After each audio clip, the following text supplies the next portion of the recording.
Festival should be happening over in Fontaine right now. Wonder if our friends at Musketeer Pictures are taking part. Let's head over and check it out. Maybe there's even something we can help with.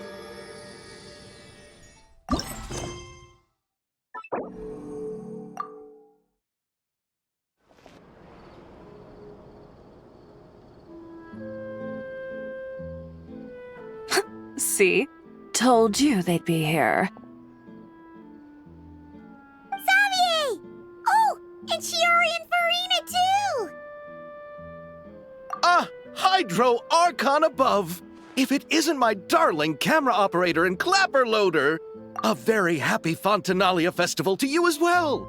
I'm guessing you came back to celebrate with us? Yep, and help out too! Even though the last festival had some unexpected hiccups, making the film was still super fun. Since you're all here together like this, you must be planning on entering the competition, right? Of course! A celebration of the entertainment industry. No one who's anyone would choose to sit this one out. It only happens once a year, after all.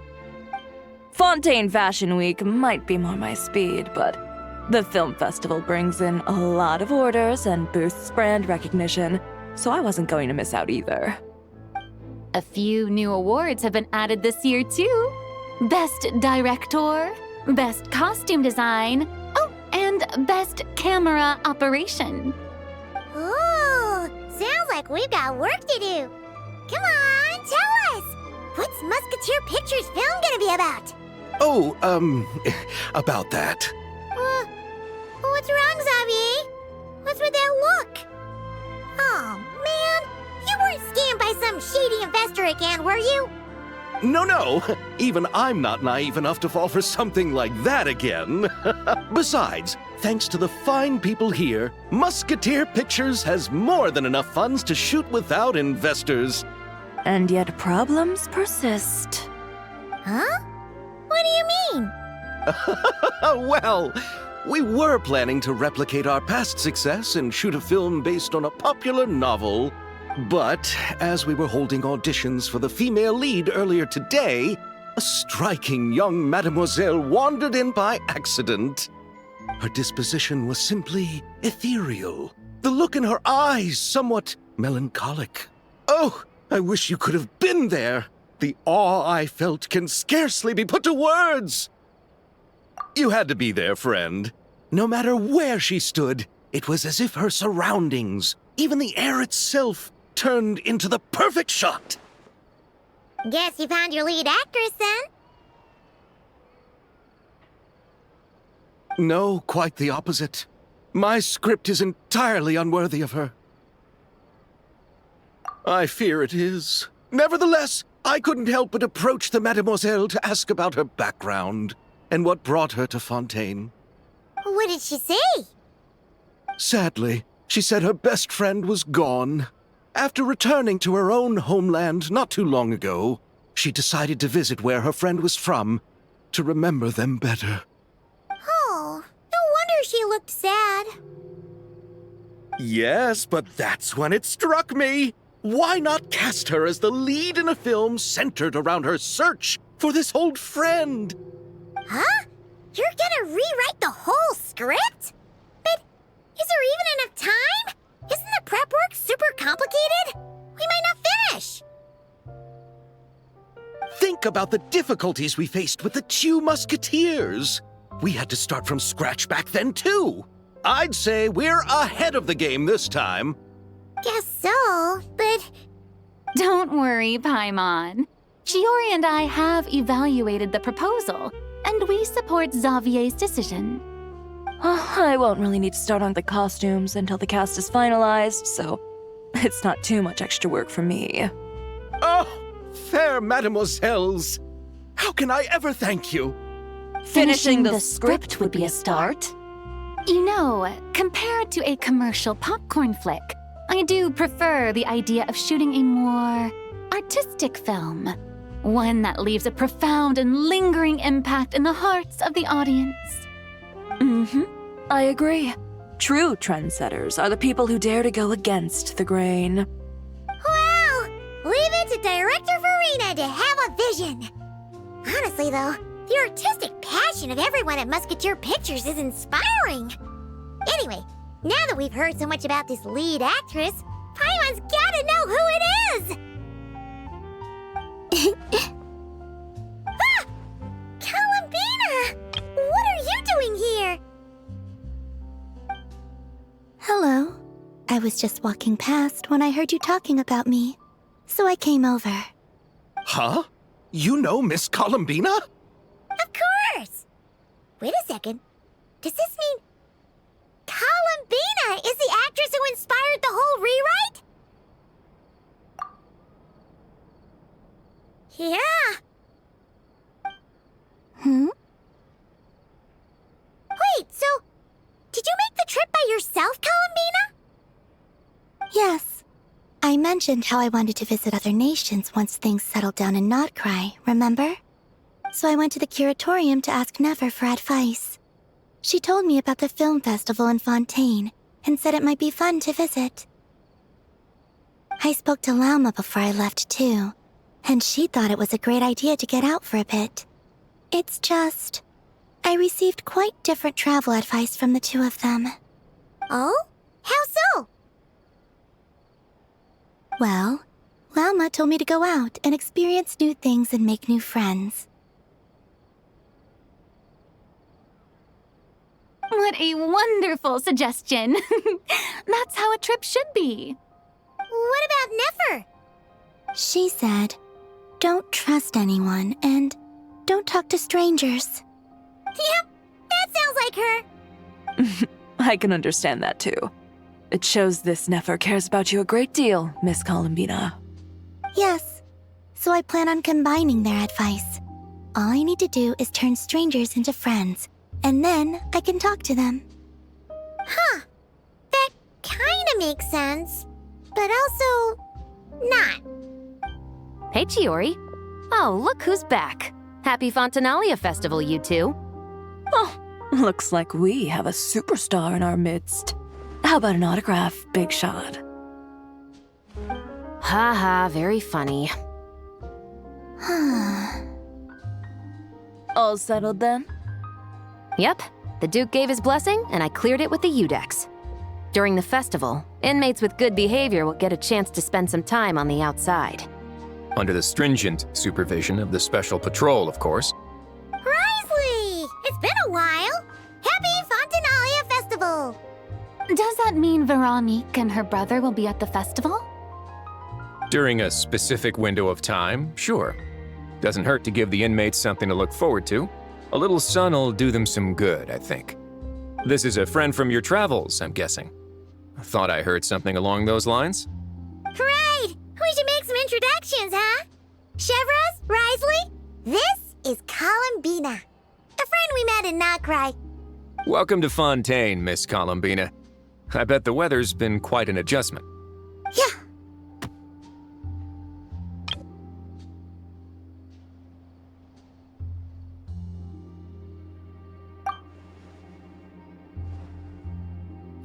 And not the good kind, I take it. No, I quite like it. It's a lot warmer than Notcry. Then what was the punch for? Oh, should I not have done that? The flowers that bloom here are so vibrant, and the people are so kind.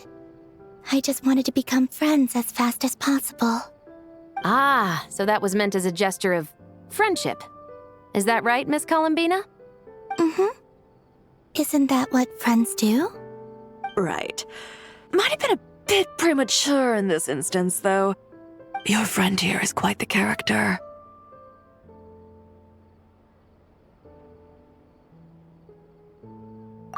Good thing we said something. You weren't seriously gonna go around punching every single person in Fontaine, were you? No, just the ones I wanted to be friends with. That's not... What Paimon's trying to say is, maybe keep the punches to a minimum until after you're friends with someone. If you say so. You're quite the character, Miss Columbina. So, are we friends? Of course. Any friend of the Traveler is a friend of mine. Yeah. Oof.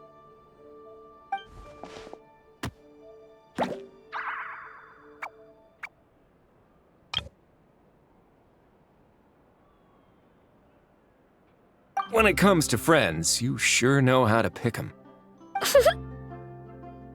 So Miss Columbina is the lead actress I've been hearing so much about. The whole thing about her aura is starting to make more sense. You gonna be part of the film this time too, Shivers? That was the plan. But now that Mr. Xavier has changed the direction, I don't think I'm in quite as many scenes. It's all for the best, though. A different crew asked me to help consult on some of their musket work. Oh, sounds like our trusty musketeer is as popular as ever. I'm just going where I'm needed. I'm more than willing to help with whatever this production needs as well.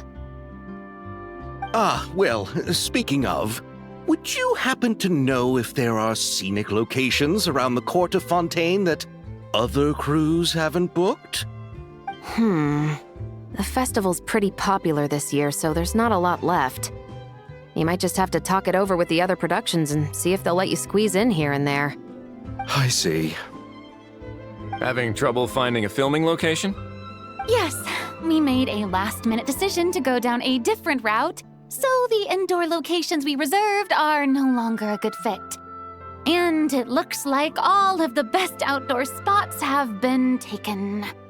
You know, I might know a place. Good views, good atmosphere, and no production team has snatched it up. That sounds perfect! Where is it? You want me to reveal it just like that? Come on, let it be a surprise.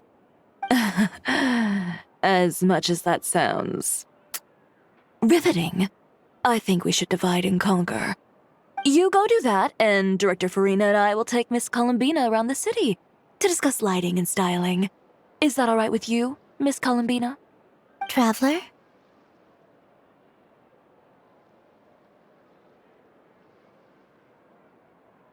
Yeah, everyone here is our friend. So don't worry about a thing and just focus on enjoying your trip. Okay. All right, then the Traveler and I will go check out this potential filming location. It might even give me some inspiration for the new script. I'll leave this to the Duke then. Until later, everyone. Maybe we'll run into each other on set. Okay then. Lead the way, Risley. Paimon's not built for suspense. Let's get this show on the road. Who said anything about roads? Huh?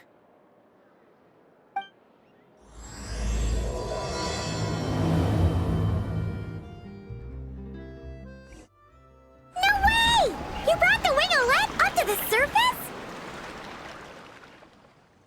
It'd make quite the grand backdrop for a film, don't you think?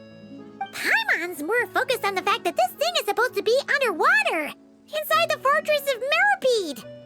True. And keeping up with the maintenance on a vessel this big is a lot of work. It takes a crazy amount of manpower just to keep it up and running. Oh, Paimon kind of thought it just sat there until you needed it. I wish it were that simple. The truth is the maintenance costs on this thing are substantial, so we decided to rent it out during the festival to earn some extra mora. Besides, the inmates are the ones who keep it in good shape. Seeing the fruits of their labor put to use is a good form of social rehabilitation for them. Huh, you've really thought this through. What you think, Xavier? Is this a good place to shoot? Ah, I've got it! Good messieurs and mesdemoiselles, I've got it! Gonna take that as a yes. The beginning is the hardest part, and the opening of this film has been eluding me, but now I know just how it should start. Glad to hear it. Thanks for bringing us here, Risley. Don't thank me just yet. This isn't quite a done deal. Huh? Not a done deal as in someone already rented it out? You said no other production teams had snatched it up. This person isn't affiliated with a production team. The rental fee was high enough to scare off plenty of other film crews, but she didn't blink.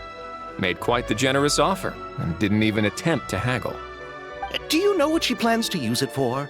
I'd like to at least have a rough idea before going in to negotiate. I didn't ask for the details, but I did see what looked like a fishing permit and a business license on her desk. My guess is she's planning on using it for some kind of restaurant or aquarium. A floating restaurant is sure to attract people, but an aquarium sounds cool too. The views from the ship make it a great spot for a date. The winglet might not be under my command right now, but it's always nice to see her admired. A film is sure to drum up some good publicity as well. I do hope we can work something out with the current captain. Well, guess we should head over and talk things out then. Best of luck. Wow! The winglet seems even bigger up close. The rooms are so spacious. Wonder who rented it out.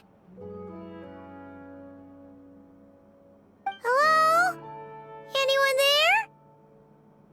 Perhaps the captain had business to attend to elsewhere. But why rent such a massive boat just to have it sit here, without even leaving so much as a note? Let's try again. Anyone there? Hello? Seriously? Right now? What is it gonna take to get some decent sleep around here? Is a nap too much to ask for? Sorry, the aquarium's closed for the... Huh?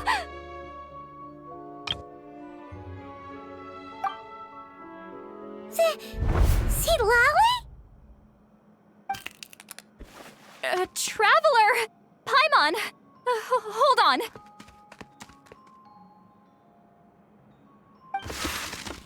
Oh, this is just great. How am I gonna go out dressed like this? Oh, what happened to my regular clothes?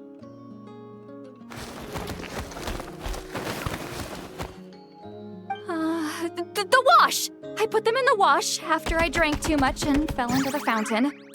Oh, this can't be happening. Am I seriously gonna go out like this?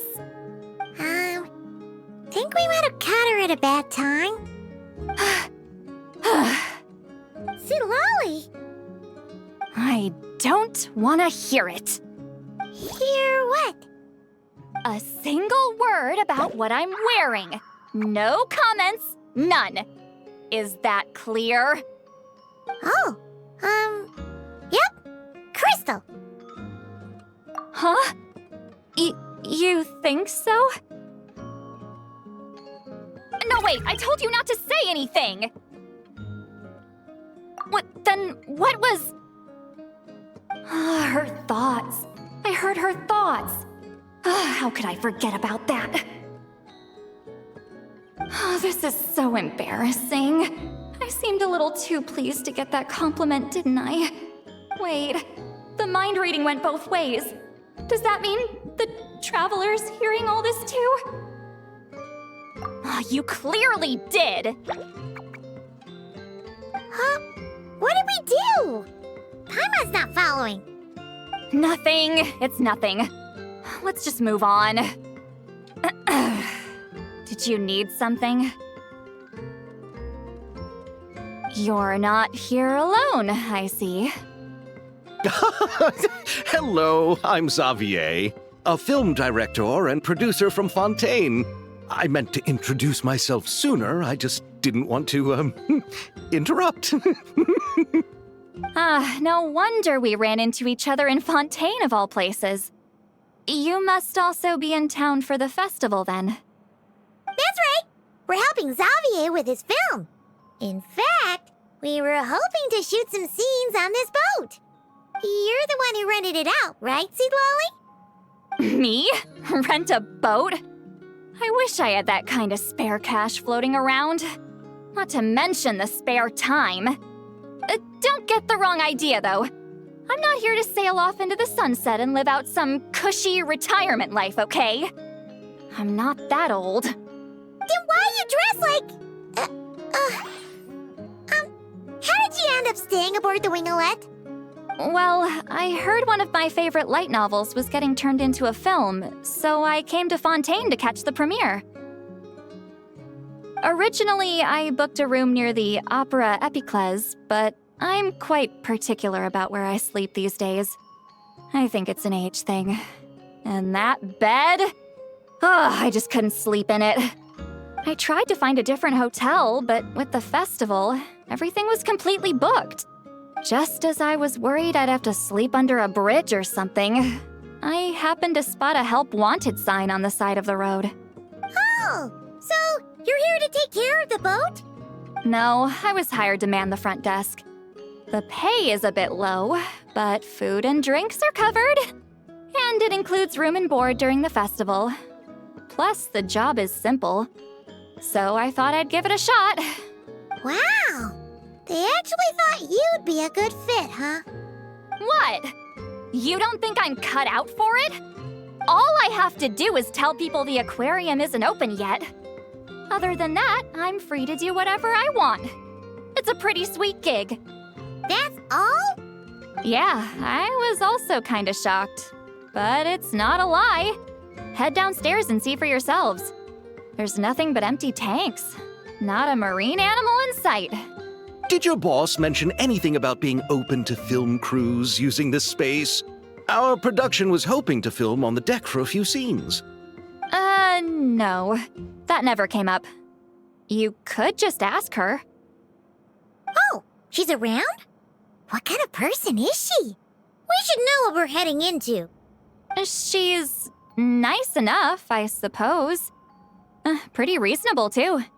Even offered for me to move to a bigger cabin if I was too cramped. Back at the Masters of the Nightwind, I'm used to being the one giving orders. But working under her doesn't feel like being bossed around. She seems to respect what I think. Wow, she sounds like a great boss. She did tell me she'd rather not be disturbed, though. She's been working on an important project, so I'd keep it brief. Got it. Thanks for the heads up.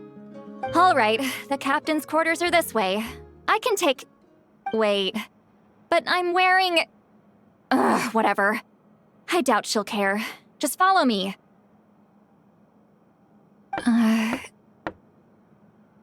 Miss Guillotin? These visitors were hoping to ask you about something.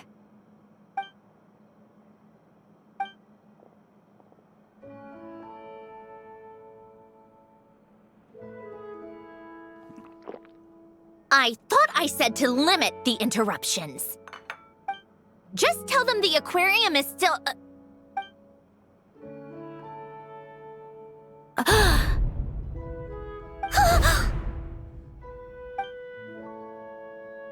Sandrone, you're here? Huh? You know each other? Are you okay, Sandrone? Do you still remember us? Everyone was so upset after what happened. We all missed you so much.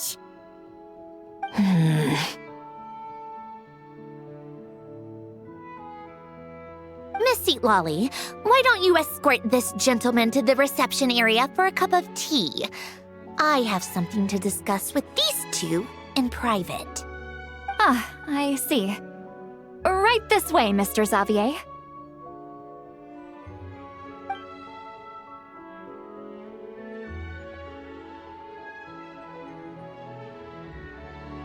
Sandrone?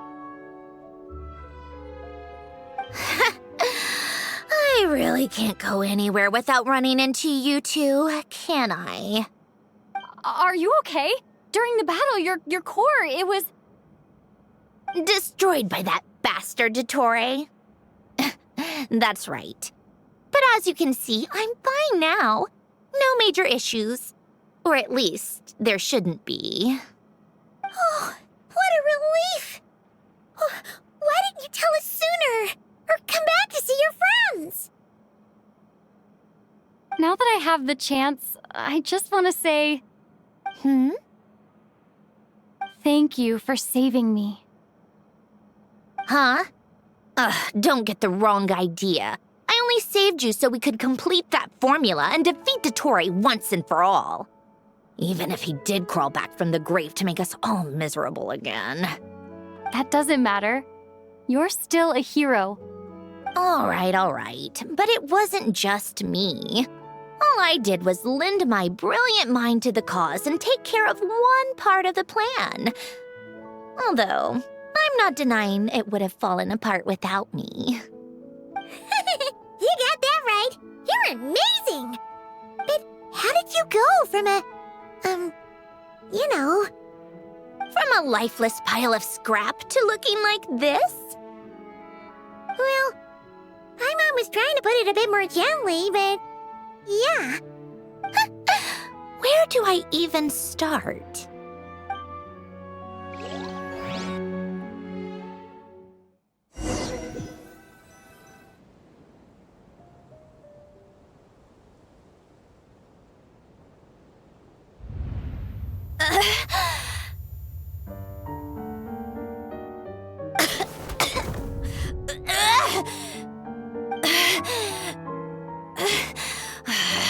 Curse it all!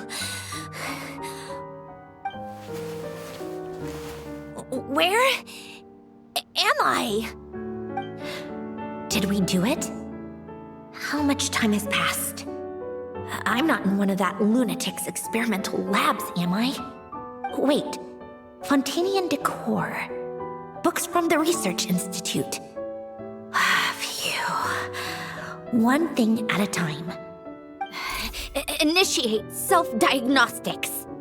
Assess the extent of the damage.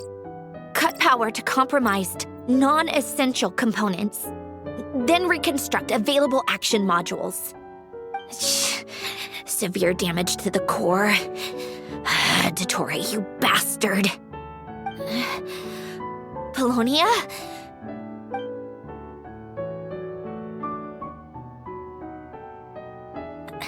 Polonia, wake up! Activate!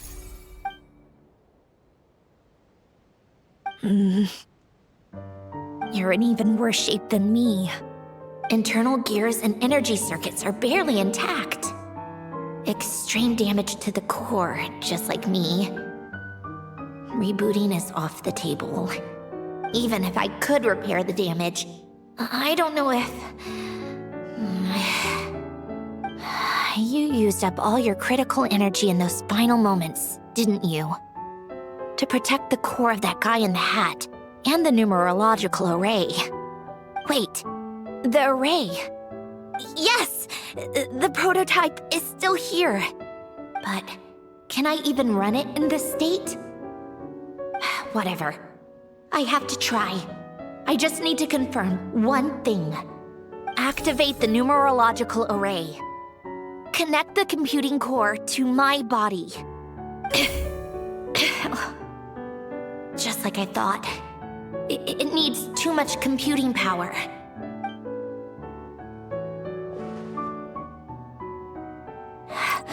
Cut off power supply to all functions except the thinking module. Please. I just need to ask one question. Initiate query regarding the 3 moon sisters. How many living moon goddesses are there in possession of the Trilunar Authority? 1. It worked. You did it, Columbina. You made it back. But how did I survive? The self-diagnostics showed damage severe enough to shut me down for good. What triggered the reboot? A built-in message? Only visible after a core reboot. The final gift. Alen! Were you the one who gave me this second chance? But why now? What activated it? What is that? A vision? Wait, no. It's a stellar linchpin?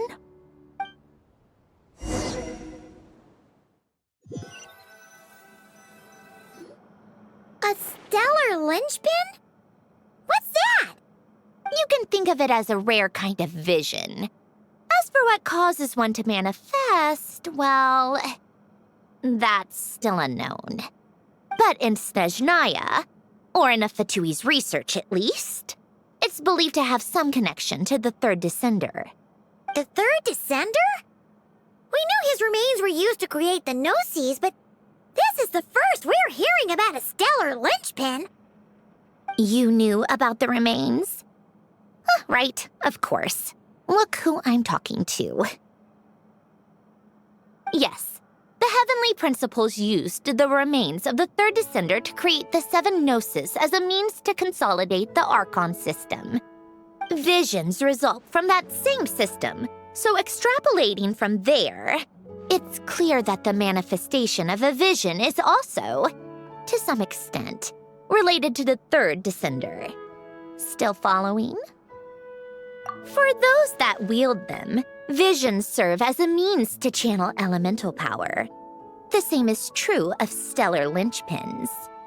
The difference is that, when wielding elemental energy, stellar linchpin users often exhibit a unique kind of power that seems to come from beyond to that.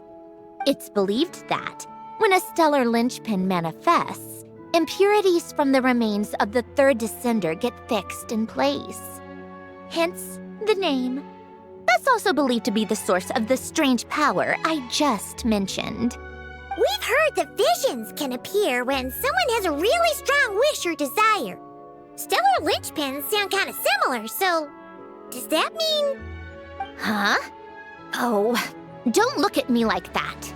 I've never had any grand wishes or aspirations. Just a list of things that drive me up the wall. So if you're asking why this thing appeared, I have no clue. All I know is that without it, the gift Elen left me, this built-in second chance, never would have triggered. The damage to my core was too severe. But thanks to the stellar linchpin's manifestation, it did trigger. And after my core rebooted, I was able to repair the damage to my body. I also managed to import the numerological array, along with some of Polonia's surviving algorithms, into this form. Wait, does that mean Polonia is... Yes. Unfortunately, Polonia is... beyond repair. Oh, we're so sorry to hear that. But you also mentioned something about a final gift? Yes. Elen often spoke to me about wishes and desires when he was alive. I suppose he thought there might come a day when I wished for something, and was willing to sacrifice my own life to fulfill it. So he left me a chance to start over. No, never. Elen once said I was his proudest masterpiece. That might sound boastful coming from me, but it's also an undeniable fact. After Elen died, I started studying how Polonia and I worked.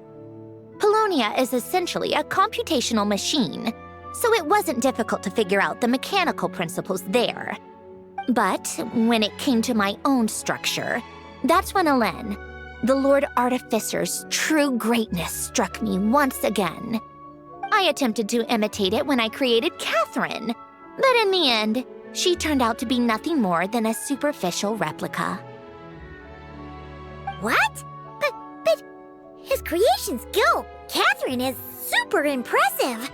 We were shocked when we first found out she was a puppet. No, she's nothing compared to what Elen was able to create. Some of the mechanical principles of my own core are still a complete mystery to me. Keeping that gift hidden wasn't even a challenge for him.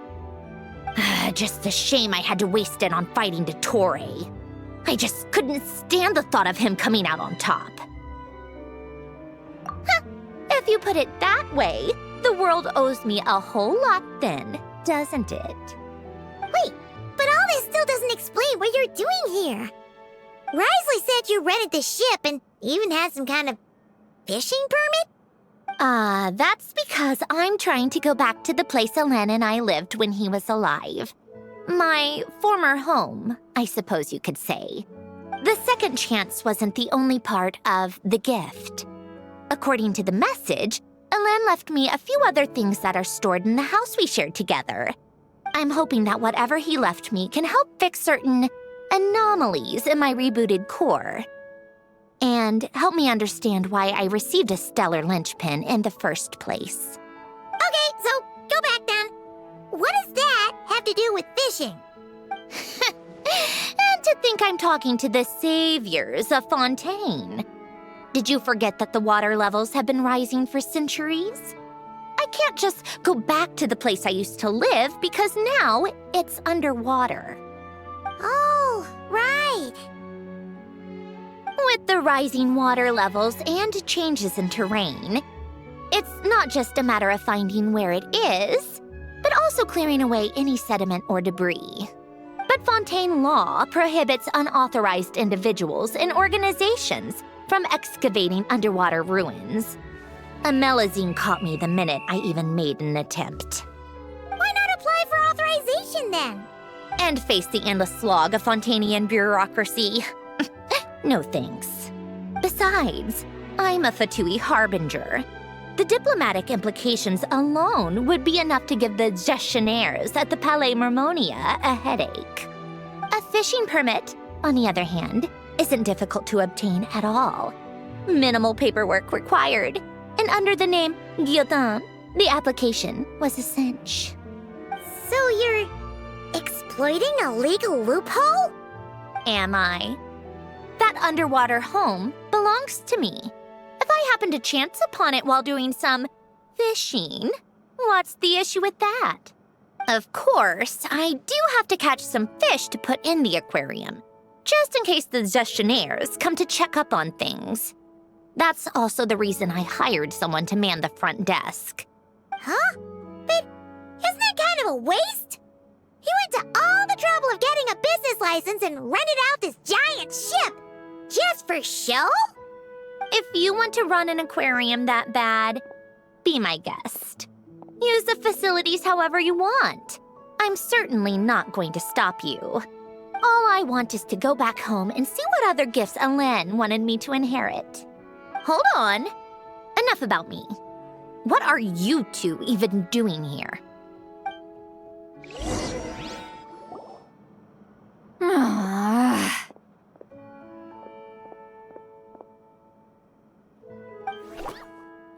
Seriously? They've been in there forever. The reaction when they saw each other was strange, to say the least. They're lucky I was nice enough to leave the room and give them some space. Back in the Masters of the Nightwind, I'm the one who gets to kick people out. I just want to know what they're talking about. Should I cast a little eavesdropping spell? Oh, no, what am I thinking? I'm Granny Eastley, the great shaman of the Masters of the Nightwind. I can't do something like that. This is just ridiculous. Making me wait out here for so long? Where's their respect for their elders? Oh, here they are. Were you back there arguing or something? What took you so long? The two of you are already acquainted with Miss Guillotin, then? Oh, yep. But don't worry, we got everything sorted. Sandrone agreed to let us shoot on the ship, but it has to be when she's not here. When she's not here? That's right.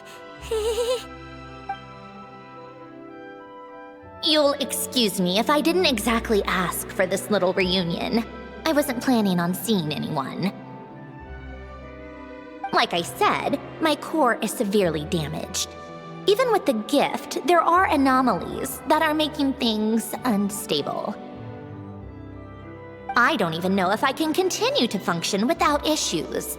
So the priority is to fix these anomalies and get answers to my own questions. Then, I can see the people that need seeing. Anyway, just let Sandrone know when you plan to film Xavier, and she'll, steer clear. I do hope I'm not causing Miss Guillotin too much trouble. No! She just wants to keep a low profile for her own, means she doesn't want anyone else to know she's here. Understood. I'll be sure to keep that in mind. Oh, and see Lale? Huh?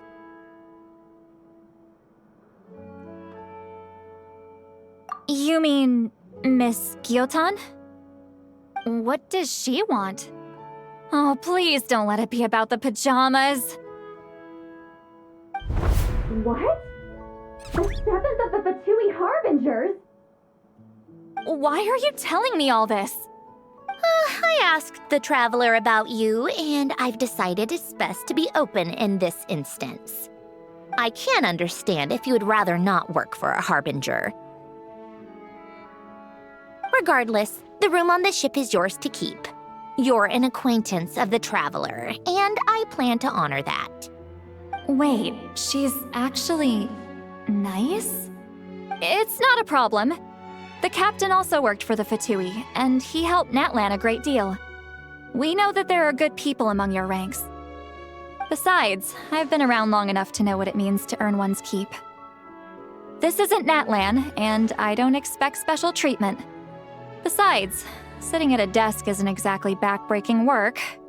I appreciate that perspective, Great Shaman. Seat Lolly. Just call me Seat Lolly. That title makes me sound so... old.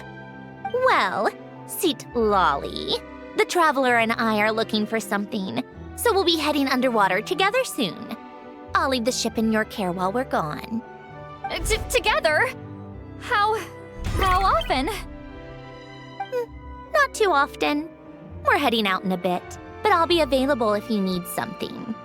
You couldn't, go alone? I wanted to, but she was concerned about my physical well-being, so she offered to come with. Guess my mental well-being means nothing then. Huh?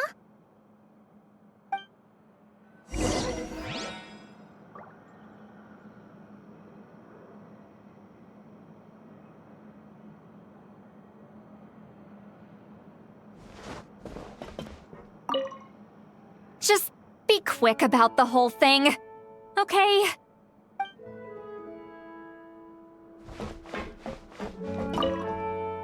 Miss Gyotan is so generous. We talked it over, and she agreed to let our crew come over and do some test shots while you two are out.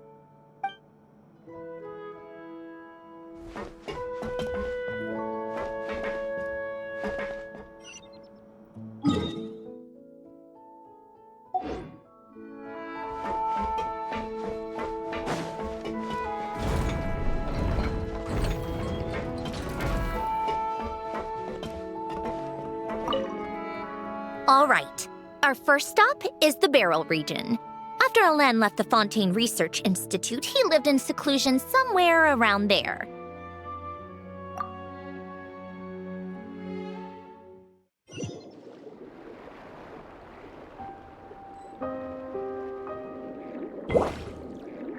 Huh. This place has changed a lot. Guess I really have been gone for a long time.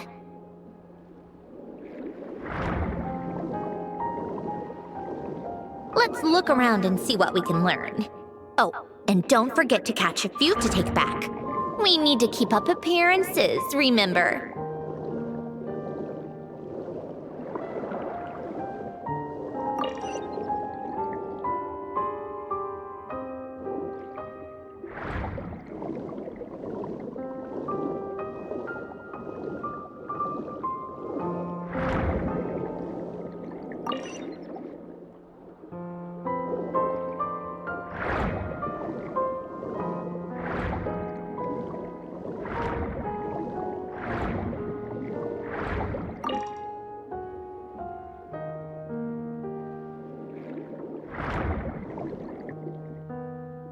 Poisson isn't too far from here, right?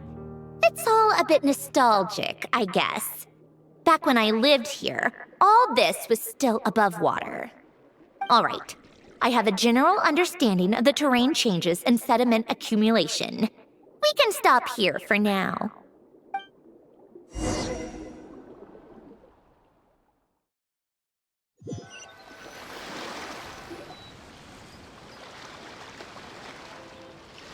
went smoother than expected. I appreciate the help. No problem. You doing okay though, Syndrone? Seeing your home look nothing like you remember, that can't be easy. I'm fine. Times change. People change. That's the one thing you can actually count on. I made peace with that a long time ago.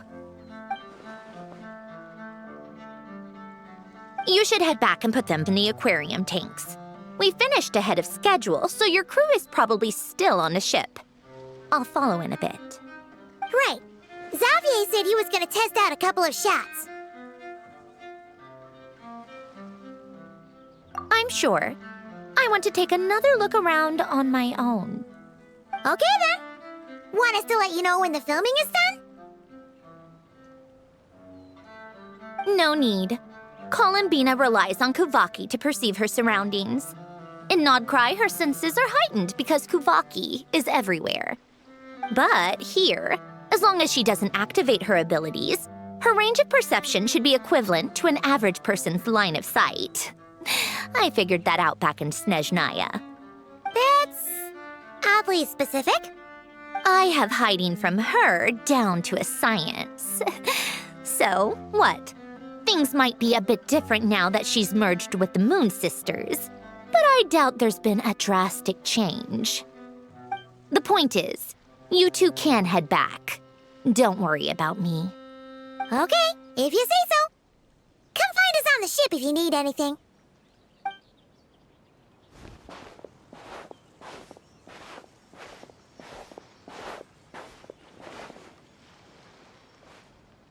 What did you leave for me, Alen? Did you know I would come back? Or did you make it so I would have to?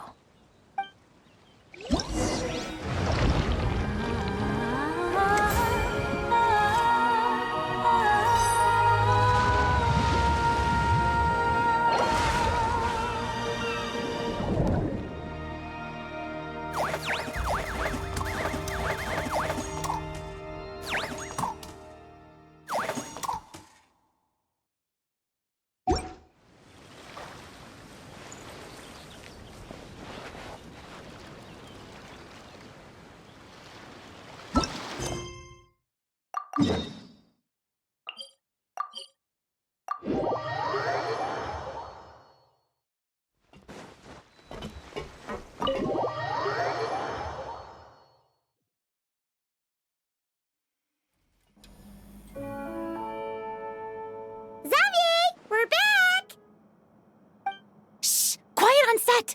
They're filming over there. Oops, sorry.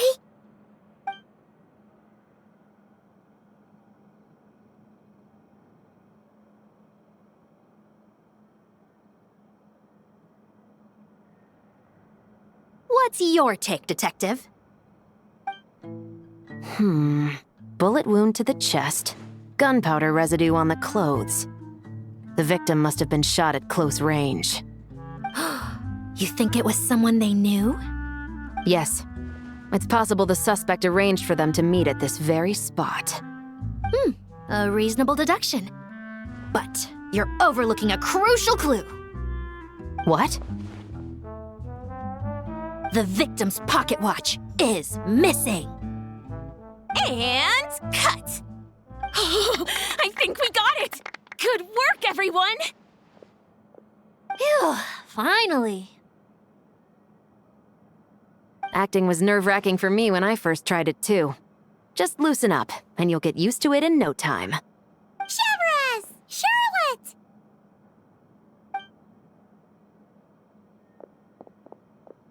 Oh, hello there, you two. You're filming here too? Oh, so Charlotte's crew must have been the one that asked you to help out, huh, Chevres? Yep. They heard about a potential filming location and wanted to come check it out. But when we got here, your crew had already beaten us to it. Luckily, Xavier and our director, Lapine Pauline, go way back. In the end, we agreed to just share each other's filming locations. Considering all the last-minute changes, that's just what Musketeer Pictures needed. For sure! Based off the scene just now, you must be the star of the film! home, Charlotte. You bet! This detective costume really suits me, don't you think? Oh, for sure. You're already right at home lurking in the shadows taking pictures of this and that. Add a notepad and you're practically method. Thanks, Miss Chiori. I appreciate the compliment. That didn't sound much like a compliment to Paimon. So this is a film set? It looks like a very happy place. This must all be quite new to you, Miss Columbina. Yes.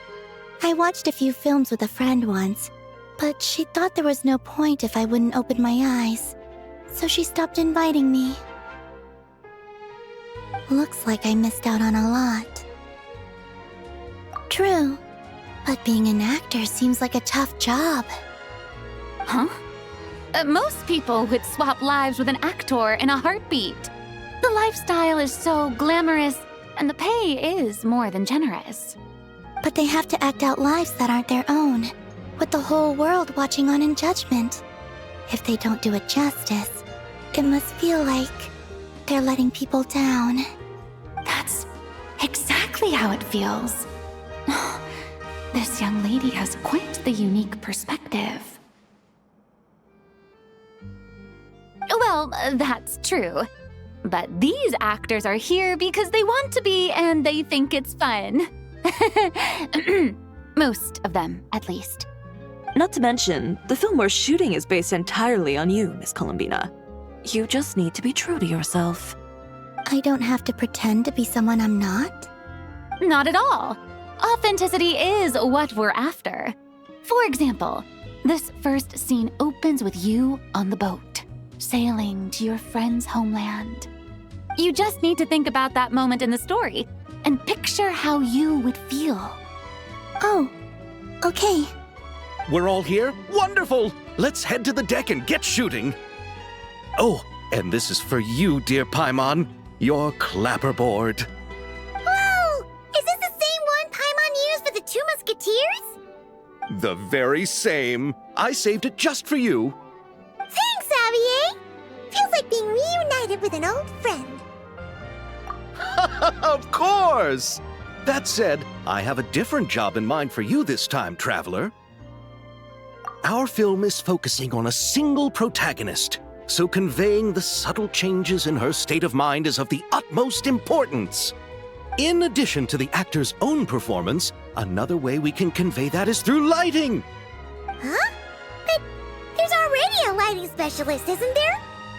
Yes, but it's clear the traveler and Miss Columbina share a deep bond.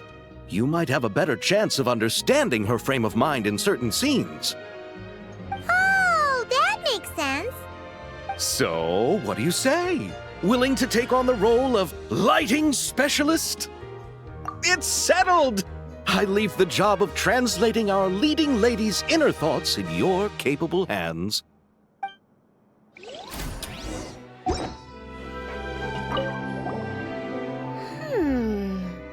Seeing all the sets in place, things are looking even better than I expected.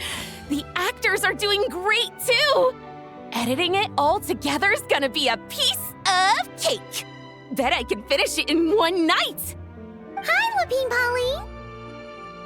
Hey, you're back! The timing couldn't be more perfect.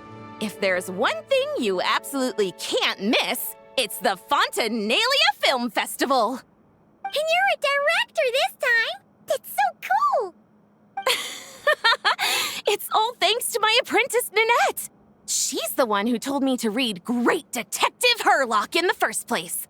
And then it struck me. This would make a great film. What about your savings, though? You didn't... Yep, I went all in. Paimon was worried you'd say that. Oh, relax. It's different this time. I met director Xavier back during my camera outsourcing days, so I got to know the industry a bit. I know exactly what our film needs and what the fans want to see. So be sure to check it out. I'm confident we've got a winner on our hands. Sounds like it. But we've got some filming chops ourselves. It's definitely still anyone's game. Then may the best film win.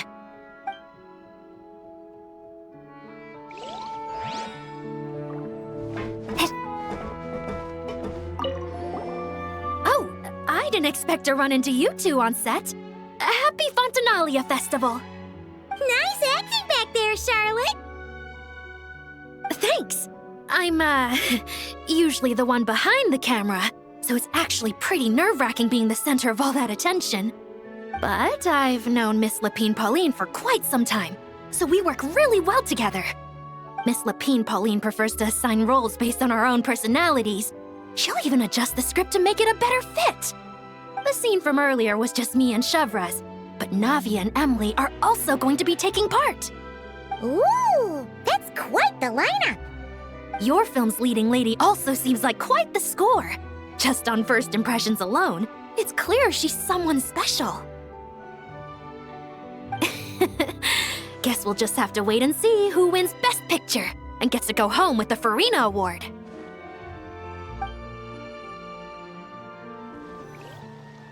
All right, without any further ado, it's time for production on our film, A Homecoming, to officially begin! Turning it over to you once again, Director Farina. All right. Positions, everyone. Camera operator, clapper loader, get set up. Let me know when lighting is good to go.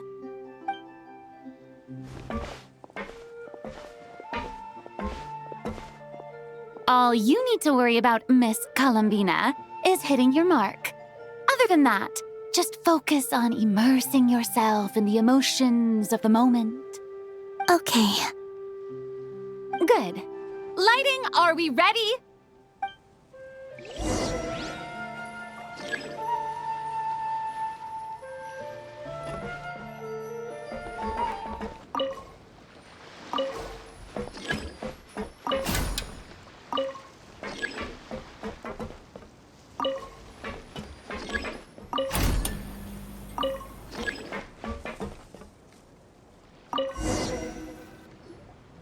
Ready.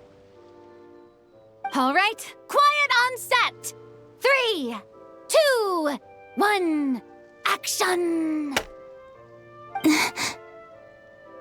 This is her homeland. Columbina. Cut!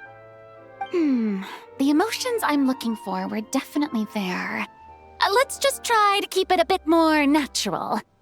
Oh, but definitely keep that gesture at the end. I loved how real it felt. You looked genuinely moved. All right, if you're ready, let's go for another take. Miss Columbina? That presence. It kind of felt like... Sandrone?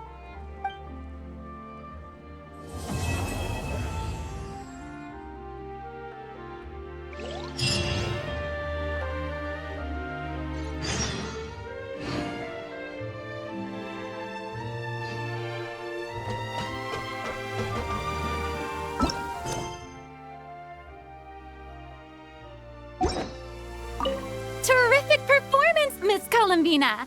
Truly excellent work. Thank you, Director Farina. You really don't mind me not taking off my eye mask? Not at all. Xavier and I already talked it over. The character is based on you, so there's no need to change what you're accustomed to doing. Besides, the mask could become one of the defining traits of our film's leading lady. Just like you suggested, we'll leave the reveal to the more important moments.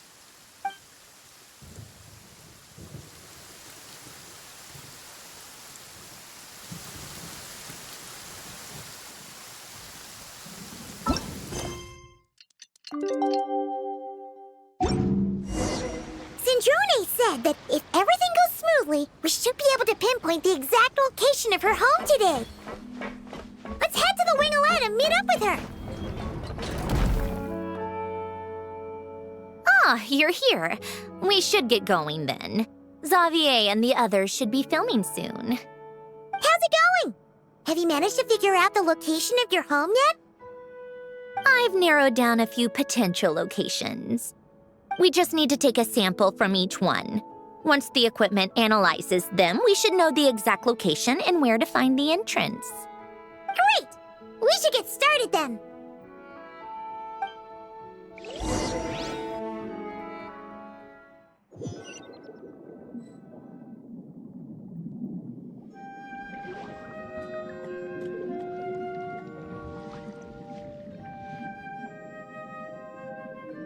All right, let's get a move on. That should do it. Let's head back. The filming should be just about done. We made good time. We might even know the location by the end of the day. You sound pretty happy about that. Do I? I suppose I've just had enough of these anomalies I've been dealing with. The sooner I can fix them, the better. Anyway, enough chit-chat. We have work to do. Oh, but let's head in through the side door. I don't want to run into the crew on the deck.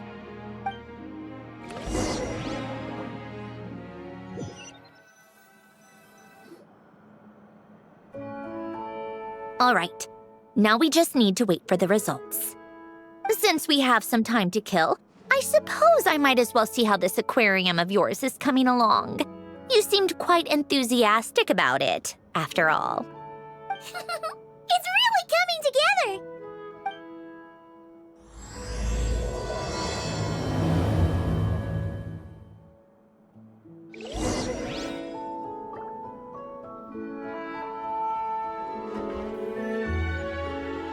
Oh, kind of impressive, actually. These must be the ones we caught the first time we went underwater. Like it? It's fine, I guess. Nothing special. Come on! It sounded like you really liked it just now. You're that proud of it? Is this a sense of accomplishment or something? Well, yeah. And it's pretty. You know it's gonna be gone soon, though, right? What do you mean? After the festival, this ship will be returned to the fortress of Meropide, and this aquarium will be no more. So? So, no matter how much work you put into this place, once the festival is over, it's all just going to disappear. But not making the most of it when we have the chance is an even bigger waste. But if you know it's all going to be gone one day, why even bother? Well, because Because you still get to keep the things you gain along the way. And those are things that can never be replaced. Doesn't that make losing them even harder? well, if you put it like that. But the happy memories we make along the way last forever. You just have to take a more glass-half-full perspective. Not to mention, everything we do here is going to be on film, so it'll still live on in some shape or form. And when you look back on it, only happy memories will come to mind? Exactly! So it's about finding joy in the process itself. Traveler! You're back already? What's wrong with that? You say that like it's terrible news or something. How did you get here? I didn't see you on the deck. Oh, never mind. We need to help Miss Guillotin hide ASAP. The crew is heading over here to shoot any second. What? They should be done by now. There was a mishap earlier that cost them some time. I was waiting on deck so I could warn you the minute you showed up. Anyway, you should head back to the captain's cabin right away. They're gonna be here any minute now. Ugh, finally! That's a wrap for the scenes on the deck. Wouldn't have taken half as long if the wind hadn't snapped our equipment in two. Uh-oh! Too late! Change of plans then. You'll just have to hide. Hide? And where exactly am I supposed to do that? Oh, there's a asked me to. Do I need my makeup done for the next scene too? For the love of... Let me see. Maybe just a quick touch-up. Huh? Traveler and Paimon? What are you doing here? I thought you took the day off to take care of something. Huh? Oh, well, it didn't take as long as we were expecting, so we came back early. What about you guys? You're still not done shooting for the day? No, we ran into an issue that, set us back. It meant Miss Charlotte's crew wasn't able to wrap either. We both still have scenes to shoot in this aquarium. Oh, that's not ideal. For several reasons. Let us help then. The sooner we wrap, the sooner everyone can get some rest. All right. Thanks, you two. Miss Charlotte's crew can go first then. If I'm not mistaken, you still have a night shoot later. Thanks, Director Farina! Of course. Fellow artists should help each other out where we can. Agreed. Well then, camera, lights, get set up. Actors, give your lines a quick once-over. Let's try to get this in one take.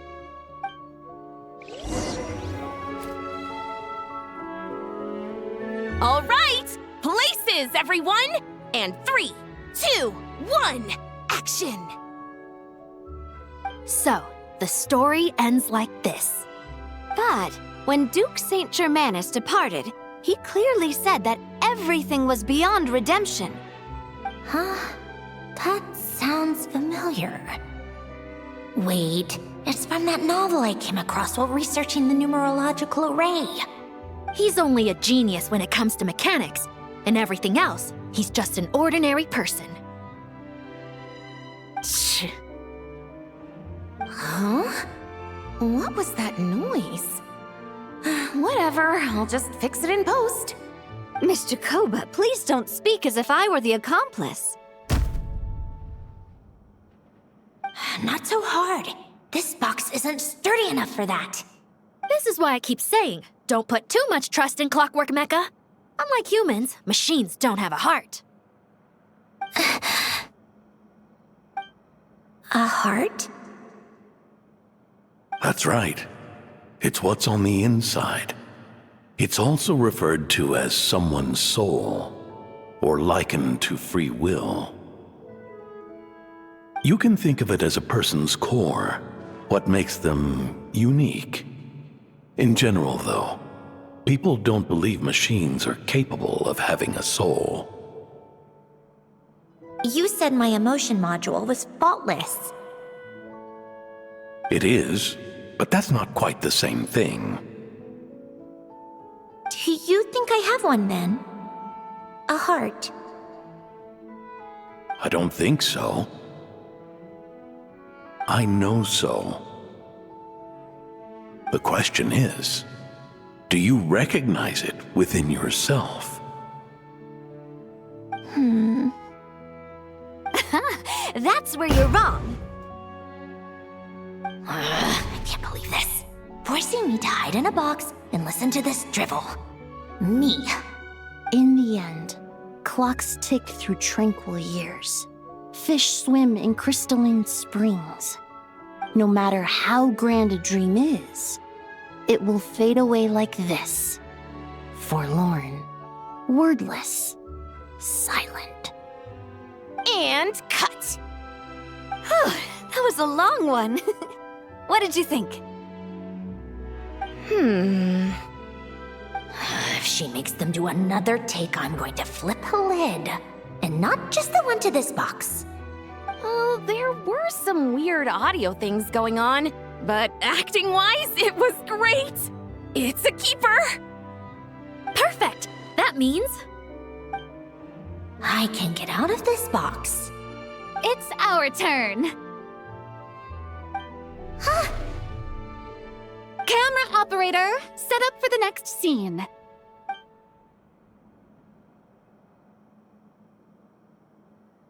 In this one, our protagonist peruses an aquarium in a foreign land and gets swept up in memories of her friend.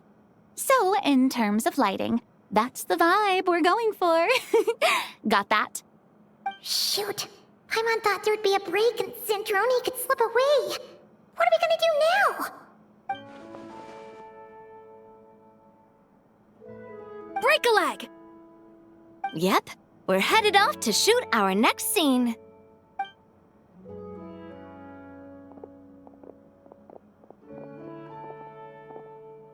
All right, quiet on set.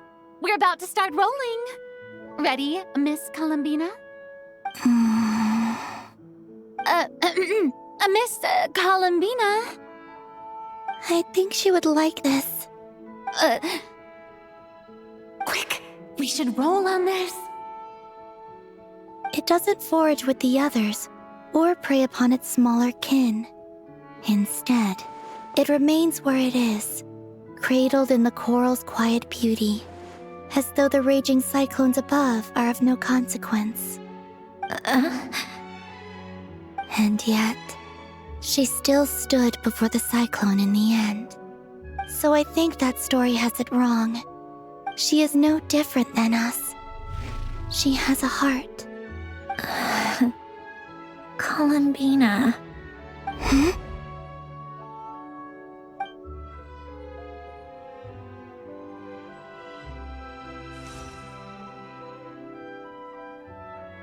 Uh-oh.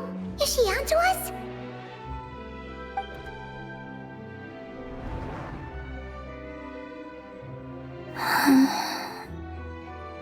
What is she doing?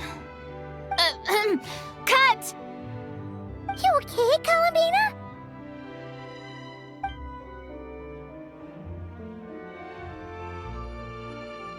Hmm? Oh, yes. I just thought... Why don't we take a short break? It's been a long day of shooting so far. That last take was beautifully organic, though. We can use it as is. No need to go again. Thanks, Director Farina. But I'm fine to continue. You're sure? In that case, let's shoot some quick B-roll. Then we can move to our next outdoor scene.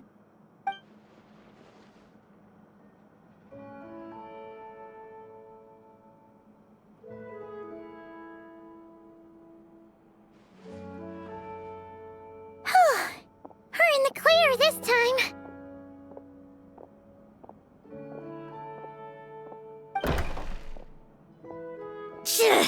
Ugh! Absolutely suffocating. You okay, Zandroni? Right as rain. Come on, let's go check the test results. It's time for me to go home.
All right, it should be around here. Give me some space. I'll activate the water insulating mechanism.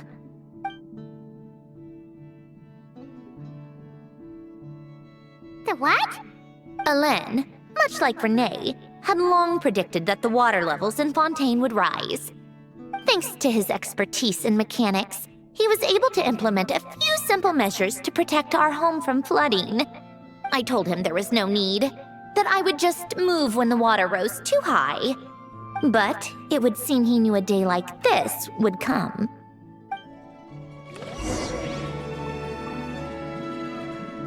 All right, the silt has been cleared away.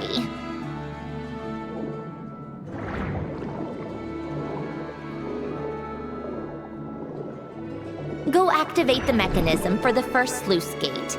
That will fill the empty middle chamber with water.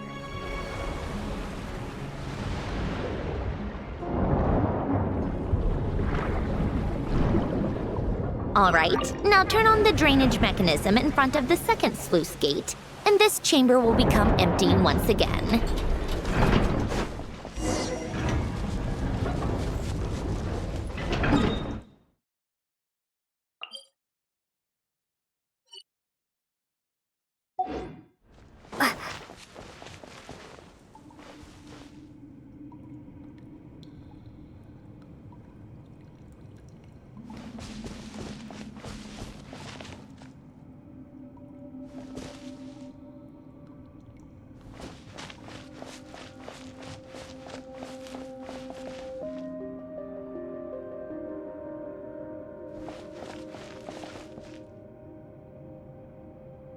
So, this is where you used to live?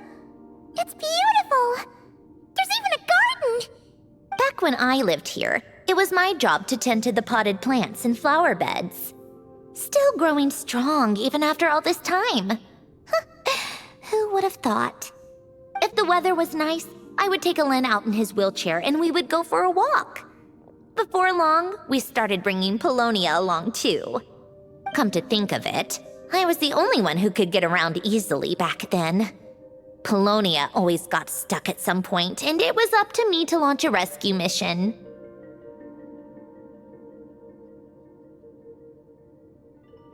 Happy. I suppose they were. Uneventful, but pleasant. Repetitive, but peaceful. It was like living in a world where time didn't exist. Of course, that was all just an illusion. Death still awaits all of us at the end. Oh. All right, enough standing around. Let's head inside.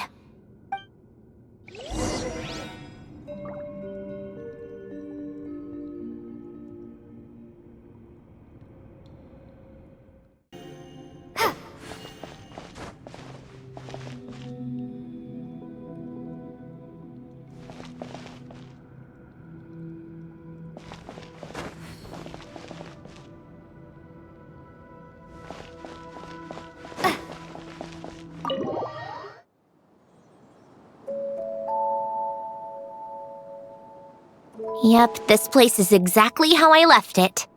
Nothing has changed.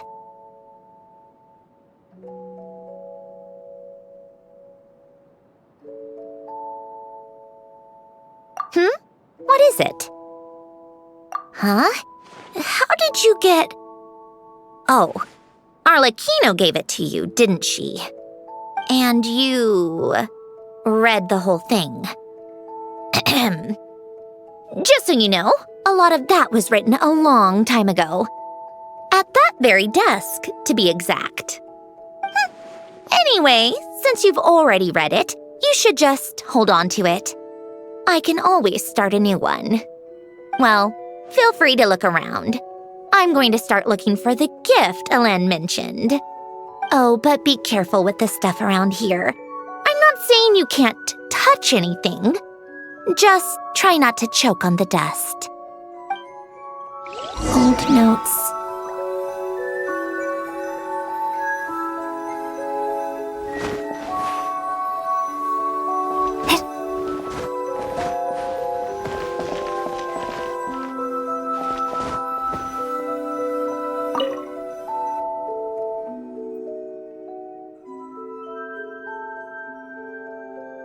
Oh, I played with these when I was little.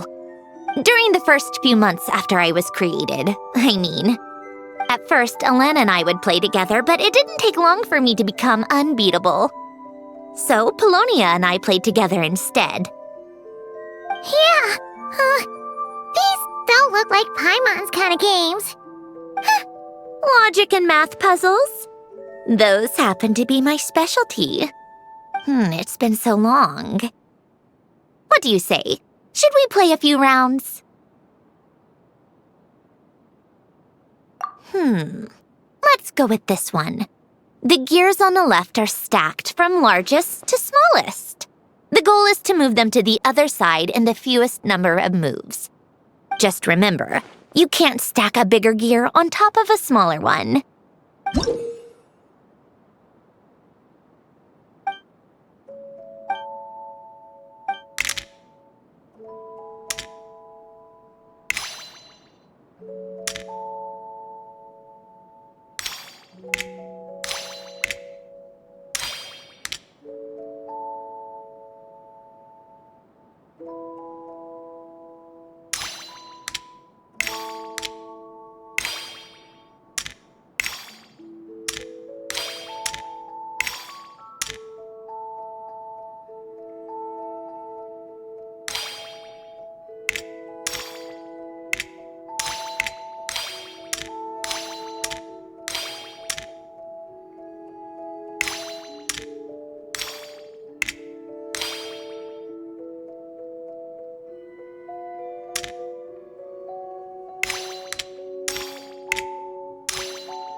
Looks like it took you a few extra moves.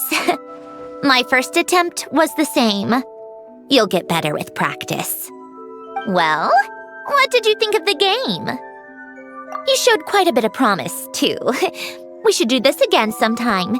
There are other puzzles we could try.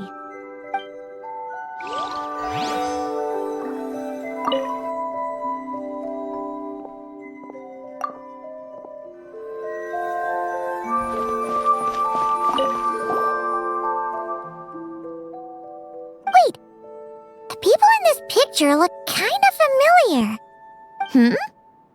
Oh, this was taken when Alain and Renee were both still at the Fontaine Research Institute.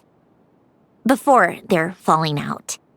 In his later years, Alain would often sit by the fireplace and stare at this picture, wearing an expression somewhere between guilt and longing.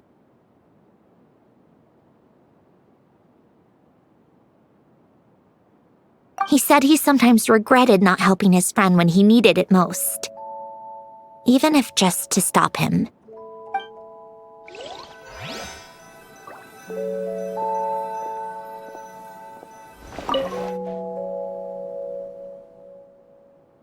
Oh, these are some of Alain's drafts from his later years. Just casual doodles, really. And these are just some unimportant letters. I couldn't be bothered to sort through them before I left.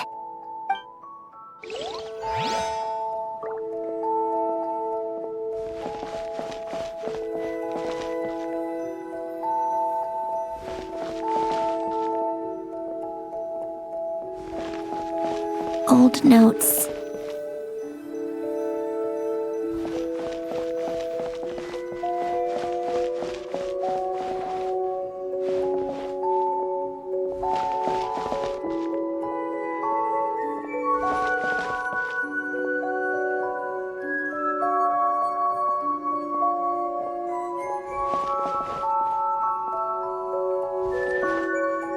A warm hearth.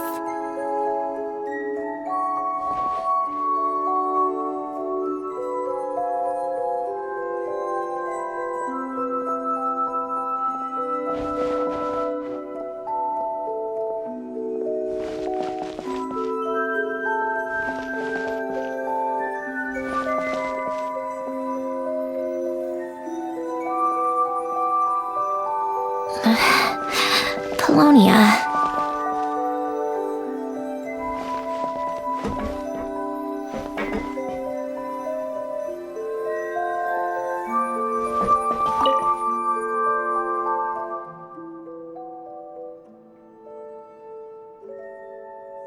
This was Elend's workbench. Later on, of course, it became mine. It's where both Polonia and I were brought to life. Before Elend was bedbound, this is where he would teach me about mechanics. I would sit and listen, chiming in with questions here and there. Later on, when he got too sick, I took over and would work on Polonia here. Wow!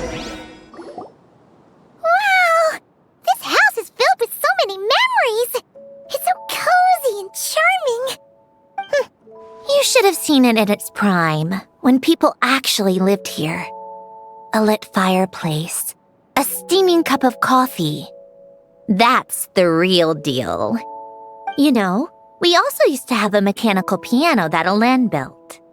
Ooh! How chic! Elend never played it much. He probably wasn't able to at that point. But I managed to teach myself. Music theory is essentially math after all. Once you learn the patterns, it's not really that difficult. I loved perusing Elend's collection of classical music. The chords and harmonies felt like individual mathematical puzzles. It was fascinating, so I did some composing as well. But as Elend continued to deteriorate, even the sound of music began to grate on his nerves. So I got rid of the piano. Aww. Back then, I assumed a piano was like an ordinary clothing rack, commonplace in every home and easily replaceable. It was only after I left that I realized how hard a good piano is to find. Enough about that. Elend's gift should be just in here. The only things undisturbed before I left were a few of his personal belongings.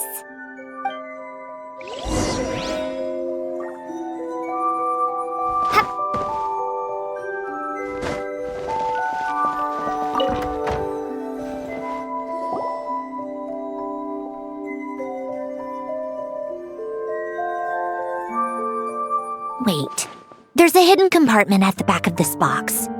Looks like it's locked with some kind of gear mechanism. Knowing you, Elend, I'm guessing it goes like this, then like this. Got it. Am I a genius or what? Let's see here. A box? Well, you gonna open it?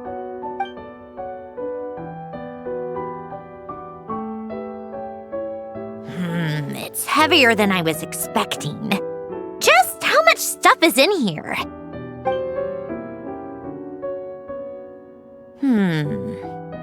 A letter? And a bunch of junk underneath it. None of it seems that important. Wait a second. This should be it. A cube? It's a multidimensional algorithmic core. Elend would use it to store information. Only Polonia and I have access. All right, I'll start looking into the core and the letter. Feel free to go through the rest of the stuff and see if there's anything useful.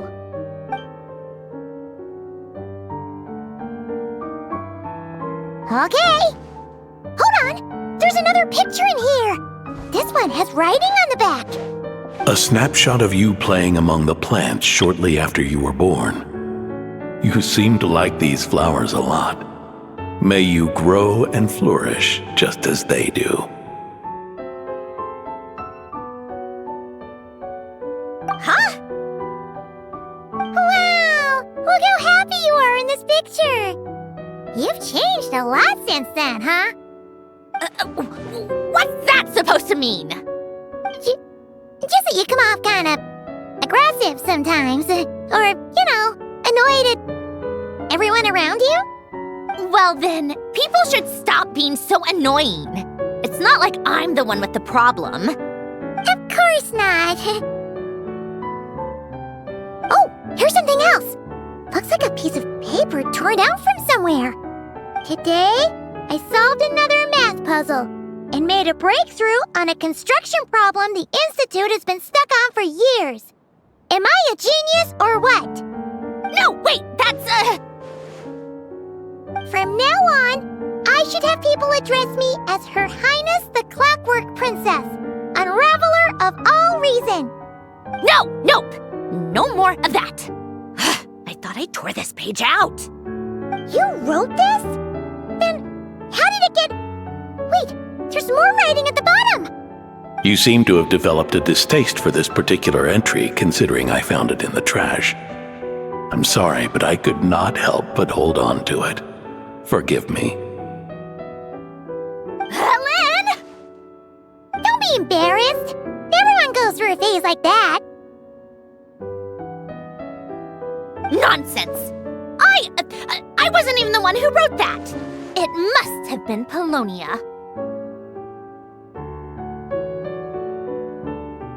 That's enough.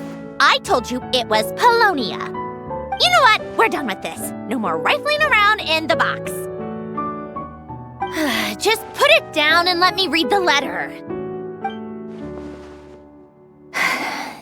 To my little clockwork princess.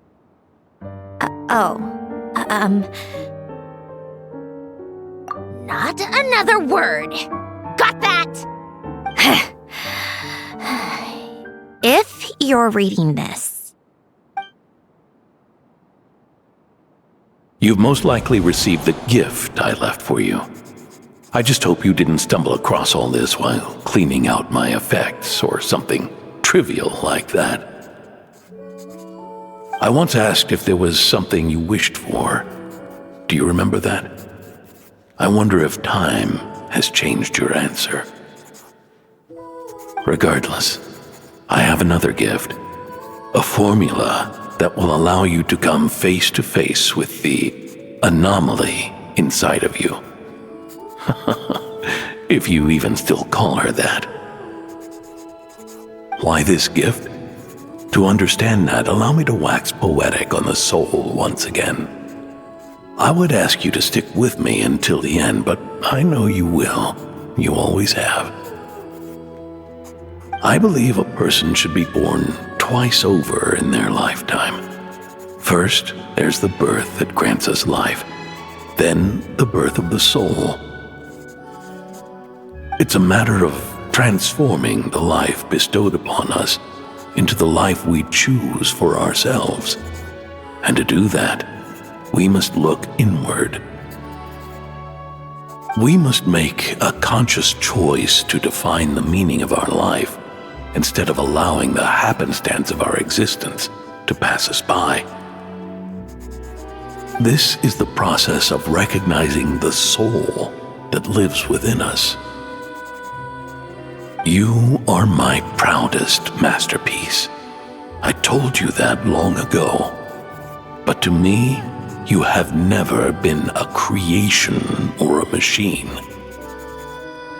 To me, you're just like the rest of us. You have a heart. In fact, some theories think of the human brain as nothing more than a machine, and thought the product of its computations. So you see, perhaps we're not so different after all. Your inner machinery is just far more advanced than most. No matter how one looks at it, the heart is a complex thing, a place where logic and reason collide with our emotions. Your computational capacity allowed you to become sentient and develop logical reasoning. But it also granted you something that, on the surface, might seem contradictory. Emotion. Emotions and logic often clash with each other, and those instances of discord can accumulate over time. That is the source of what you refer to as the anomalies within you. As you told me once, you've always known what you don't want, yet you've never wished for anything in particular. Similar to how a blind person can feel when a part of their body is in pain without being able to fully visualize its form, such is your relationship with your soul. So, what I leave you now is this: a formula that will allow you to see the shape of your soul. For if you want to protect your heart, you must first be able to recognize it within yourself. Of course. Whether you use it is entirely up to you. You are, and always have been, free to do as you wish. Regardless, whether by my formula or some other means, I trust you will know your heart one day. You always were a fast learner, and the smartest person I've ever known. Ellen. Oh.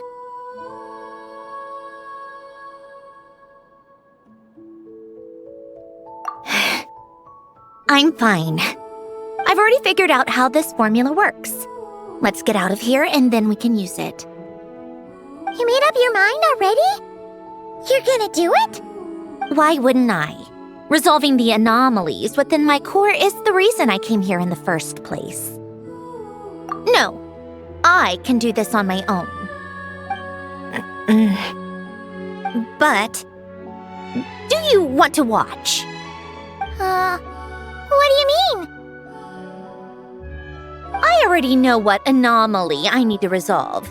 Like Alen said, she's an amalgamation of all the times my logic algorithms have clashed with my emotions.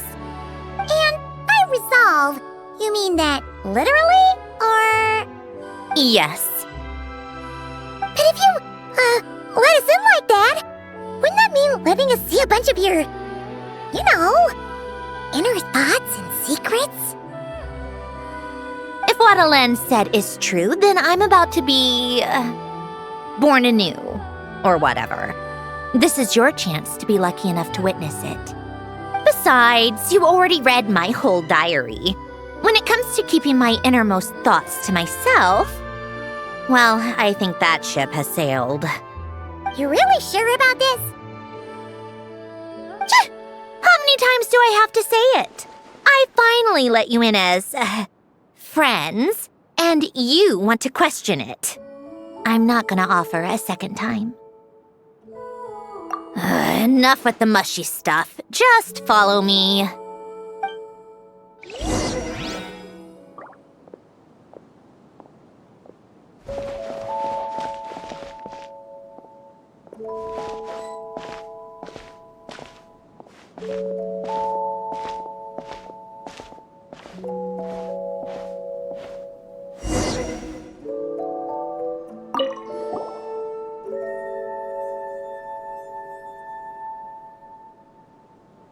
Right. With the numerological array, I can construct a simple formula that will allow you to experience what I see and hear in real time. Oh, just like St. Lolly's scent-sharing technique. Been there, done that. Huh. Sounds like that shaman has some tricks up her sleeve.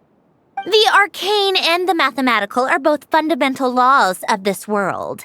Being able to achieve a similar result through both isn't surprising. Anyway, let's get this show on the road. But no comments from the peanut gallery, okay? I know I offered, but I still don't want any interruptions.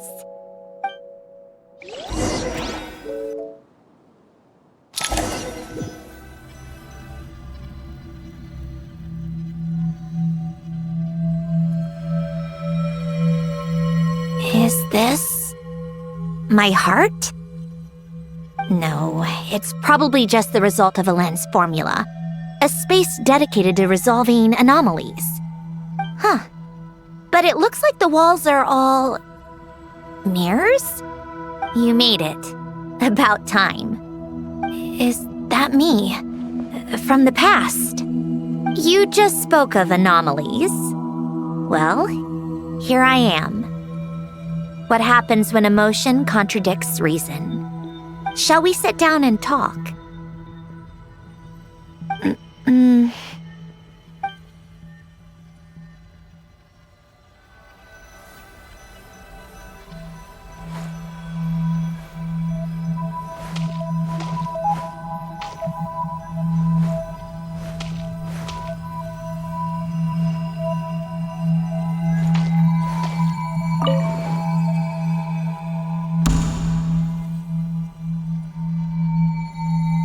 That should do it.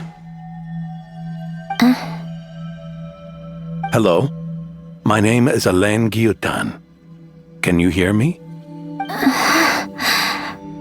Brings back memories, doesn't it? The time we spent here. Here, I want you to have this. A notebook? You can use it to write things down. I don't need to write things down. I have unlimited memory. Even so, some things are more important than others, right? You can use it to write about the things that matter. So you wish me to carry out a basic priority sorting operation? I suppose you can think of it like that for now. But journaling is also an act of finding oneself.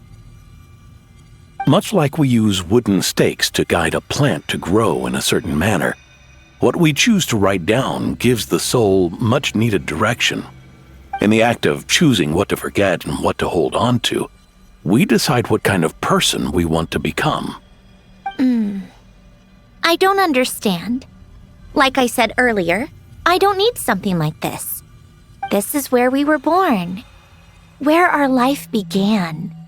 Mornings of tending to the garden, afternoons spent cleaning, reading, or studying, evenings of cozying up by the fire, listening to Alain share stories about his past. Alain. What is it? What are you drinking? Oh, this? It's coffee. It, makes me more productive. I want to try it. Oh, okay. Here.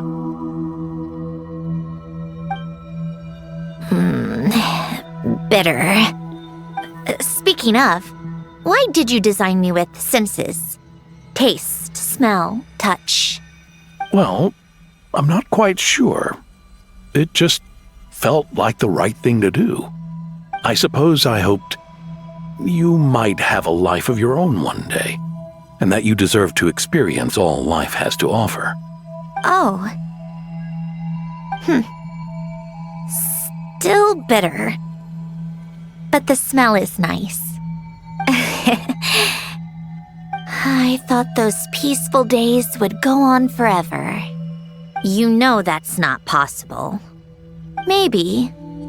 But how was I supposed to know the end was just around the corner? That was just bad luck. Was it? Well, it certainly became a pattern, now didn't it?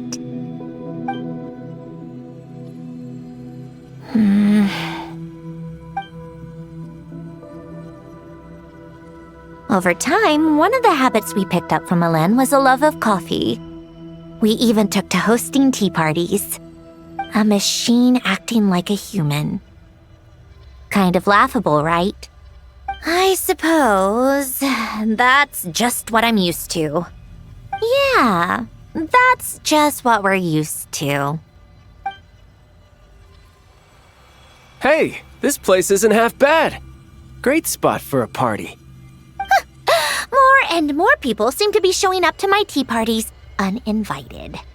Anyone care to explain? Can you blame me? I saw Columbina leading Capitano somewhere, and I had to see what that was about. I had simply asked Columbina where I might find Arlecchino. I have business to discuss with her, and Columbina suggested looking here.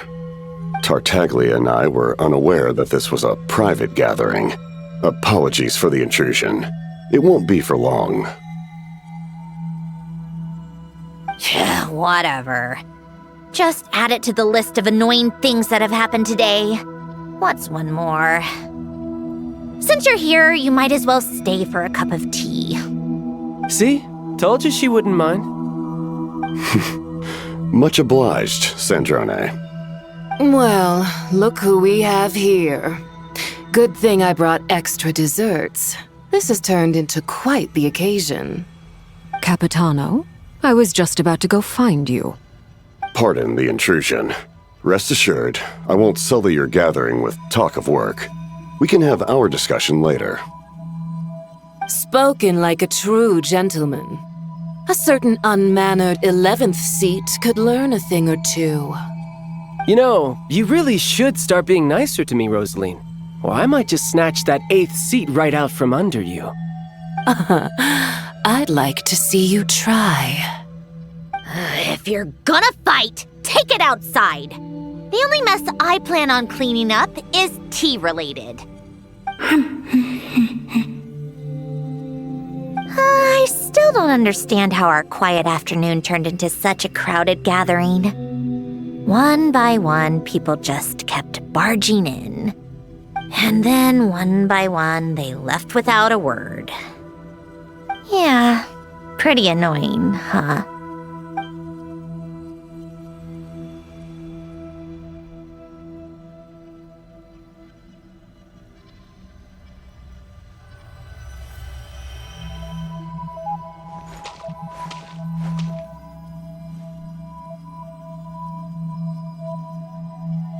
Of all my days with the Fatui, the times I spent with you, Arlecchino, and Rosaline, they were my favorite. Goodbye, Sandrone.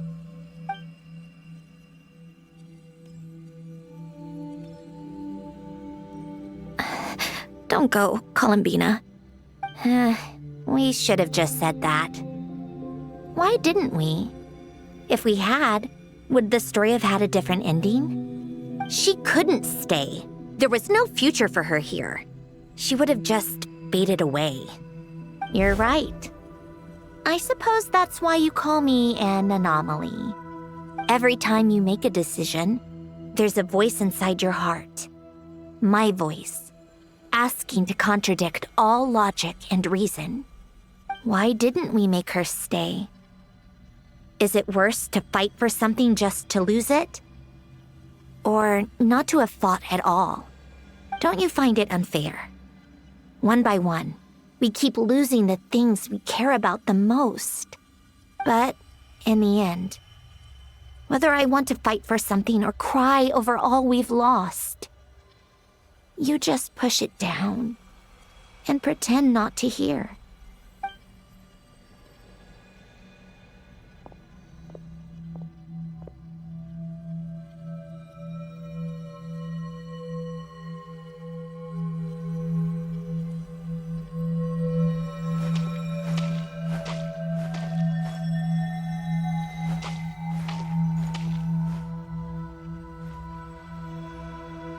And now, even Polonia, the other half of Elend's legacy, the last remaining member of our family, even Polonia is no longer with us. I did everything I could, but it's just like Elend always said. Polonia was one of a kind. There was no replicating what he managed to create. Don't you feel like our connection to the past is fading bit by bit? Like, even the things we have left are slowly slipping away. I suppose. But you can't move through life without having to say goodbye. And even as we experience loss, there are always new things to be gained. Ever so logical. What's your take, then? It feels like the more I care about something, the faster the world takes it away.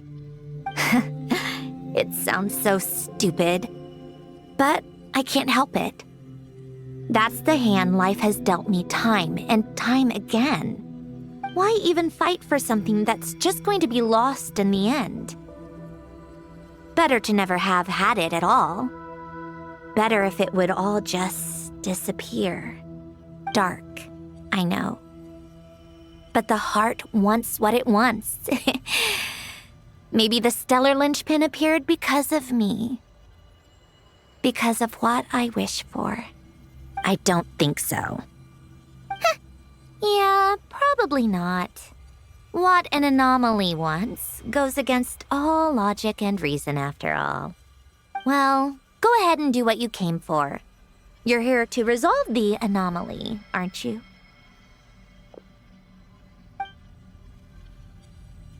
Yes. What's it gonna be? Keeping me imprisoned here like before? Or eliminating me entirely, like debugging a code? That might actually be a mercy. I don't care. I just don't want to experience the pain of loss ever again. Go ahead. I'm ready.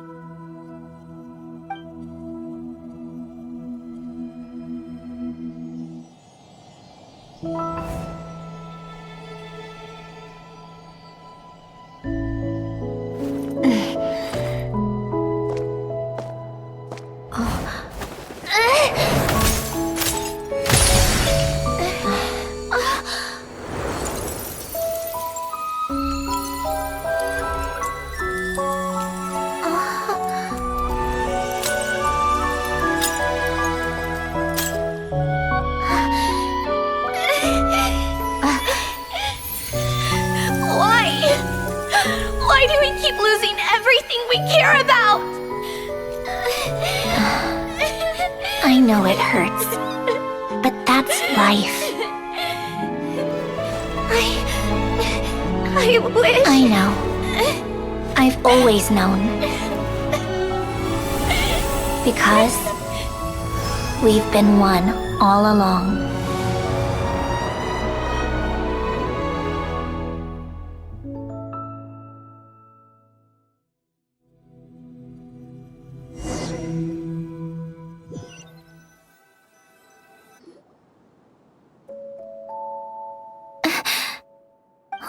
Sandrone? I'm fine. It's okay to cry, you know. Cry? You've gotta be kidding me. Save the comforting for someone who needs it, Paimon. The emotional side of my core algorithm. My emotion module has always been fully developed and operational. Ellen tried to tell me that too. I've just chosen to ignore her voice all this time. I suppose. Come to think of it, it's kind of like the aquarium on the ship. The aquarium? The old me took one look at it and saw something I would inevitably lose. So I stopped putting in the effort. Then, one by one, the fish all swam away, and the place became even more bleak and depressing. Pretty pathetic, right? Don't say that. A lot of people would feel the same. It just shows how much you care about what you have.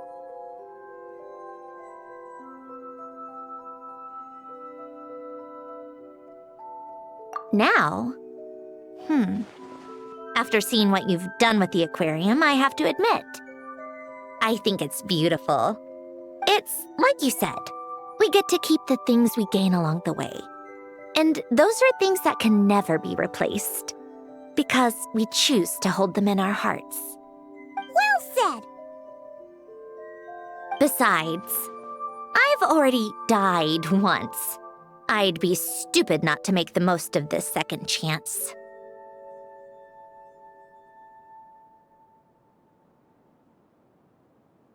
Right.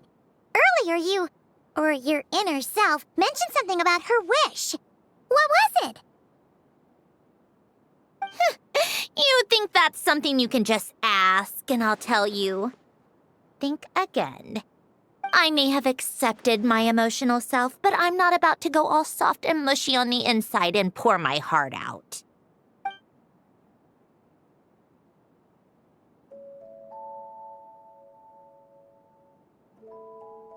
That said, taking a step in the right direction couldn't hurt. Starting with cleaning some old aquarium tanks of my own. Huh? Metaphorically speaking, I mean. Come on, let's head back to the ship. I need to talk to that shaman.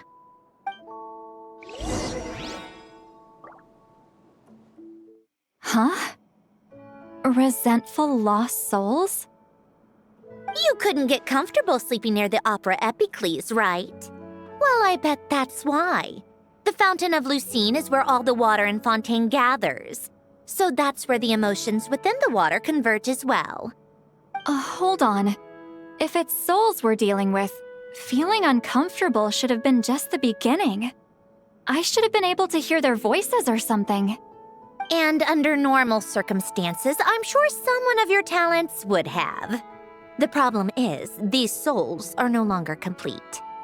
Remind me how they ended up like that again? You mentioned something about them being split apart? Yes, it's called soul severing.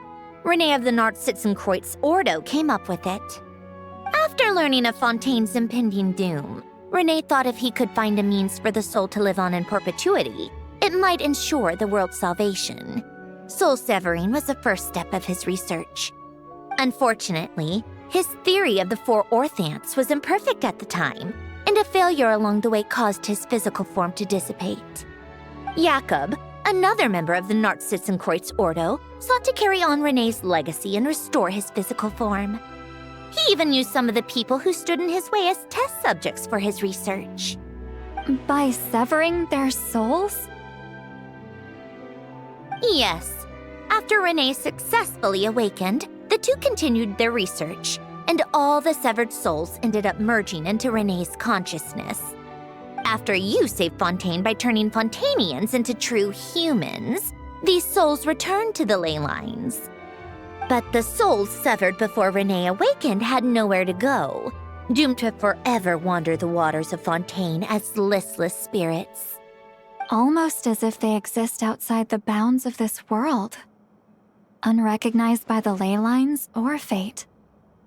No wonder I couldn't sense them.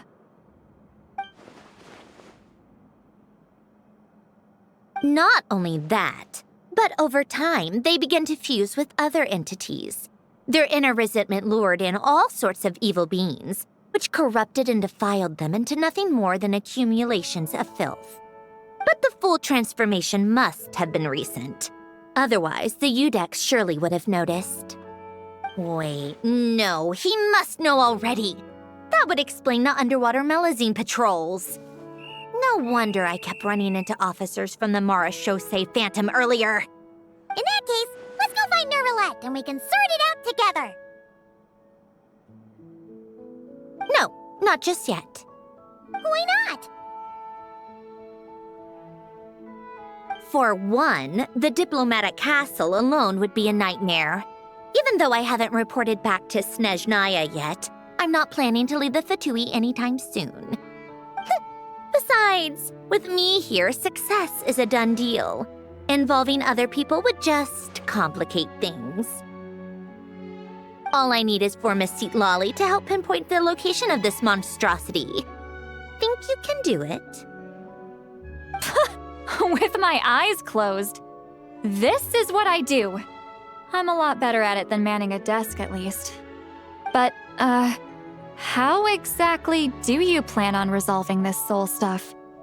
Even to me, there's no obvious answer. Seems pretty complicated, all things considered. Just trust me. I have the perfect solution. Oh, all right. If you're that confident, we'll follow your lead. Why the sudden interest in helping Fontaine with this, Androne? You never knew Renee and the others, right? No, I didn't. And you're right. This problem has nothing to do with me. I wouldn't get within 10 feet of the Nartsitzenkreuz Ordo or its members. But in his later years, Elen told me he regretted not helping his best friend when he needed it the most. He also felt sorry towards Marianne for being too lost in his mechanical research to look after her properly. If he were still with us, I think he'd do the same. He might have a few choice words to say about it, but even after everything, he wouldn't leave his friend's mess for someone else to clean up.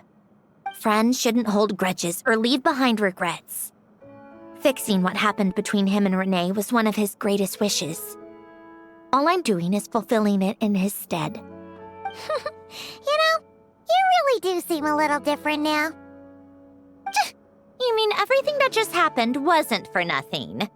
Why, thank you for pointing out the obvious, Paimon.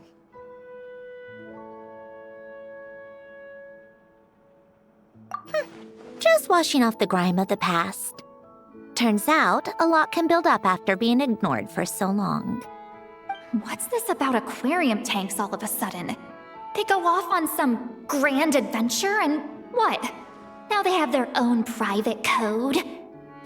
Stupid. All right then, Lolly. Tracking this thing down is up to you. Huh? Oh, right. No problem. You got this, Granny Eatsley!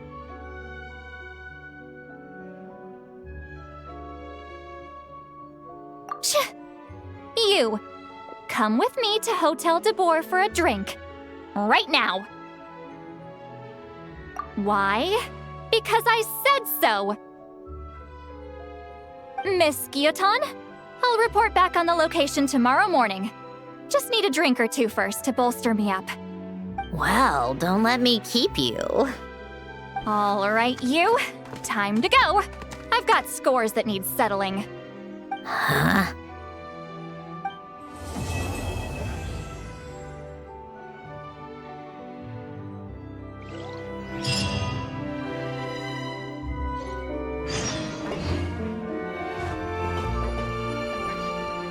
Listless, abandoned souls.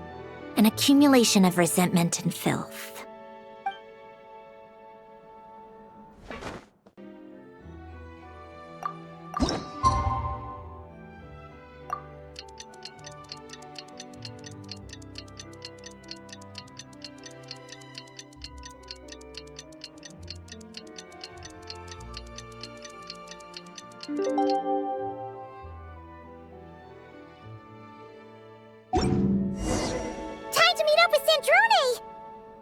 Lolly was able to pinpoint the location.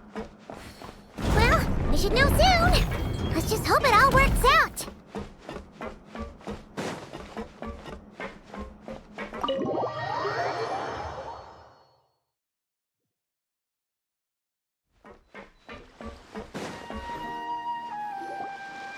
See, Lolly sure drank a lot last night, huh? Wonder if she's even awake. Good morning.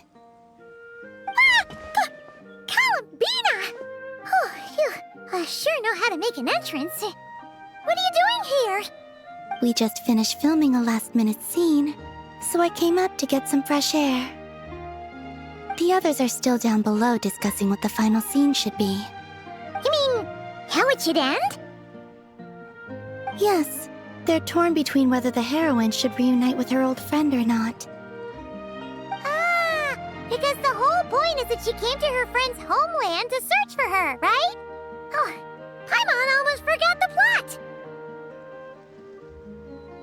Yes. Director Farina and Miss Chiori think a tragic ending where the two never meet would be more poignant. But Director Xavier thinks having the two reunite would make for a more touching and heartwarming ending. Me? I'm not sure. On a personal level, of course I want to see her again. Of course I want to experience that moment where we reunite, even if it's just for the cameras. But that means an actor would have to take her place, and that makes me feel... Oh. Huh? Yeah, don't look so worried! Making a film is supposed to be fun! Besides, it's all gonna work out. You can trust Paimon on that. Work out? How? Well, you know. Yep, exactly. Okay, I trust you. I'll just focus on having fun for now. Well, well, look who we have here. Traveler and Paimon. Oh, the lighting specialist and clapper loader that never were. Yeah. We kinda went AWOL, didn't we? Sorry about that. Seriously, don't worry about it. Everything's going smoothly on our end, so just do what you need to do. You seem to be in better spirits now, Miss Columbina. I apologize if our earlier discussion put you on the spot. It's okay. I'm fine now. The Traveler and Paimon talked me through it. So, what are your thoughts on the ending then? Should we have them reunite or not? We should tie everything up in bows. Huh?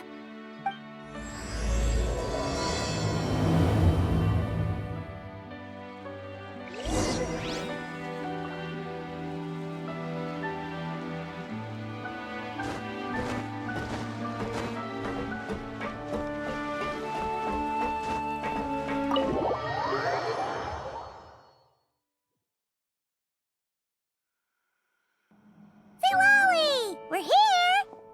Oh, right on time. Well, yeah.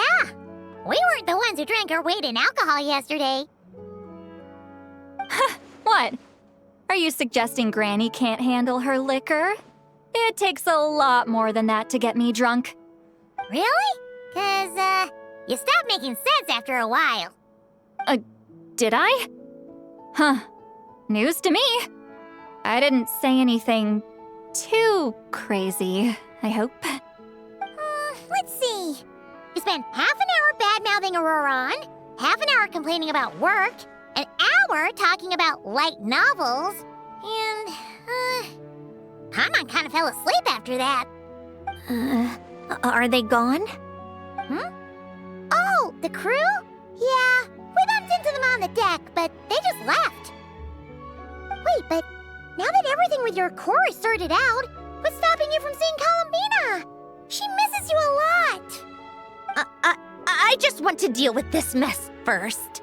Besides, this is a perfect chance to make her jump for once. I have to plan it out more. But enough about that. Were you able to pinpoint the location of our target? Of course! When Granny Eatsley promises something, she delivers. Great, let's see. Morte region. Oh, wait, this is the Tower of Gestalt. The place the souls were severed. Is that the source of the resentment? Or is it the Narcissenkreuz Ordo in general? Let me come with. This thing's movement isn't fixed. If it's not at this location when we get there, I can use a ritual to summon it. You've already gone to more than enough trouble. I don't mind.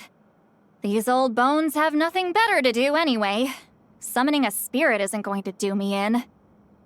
Besides, if I don't go, they'll just have more inside jokes I can't join in on. All right then. I appreciate it. There's no time to lose. Let's head out!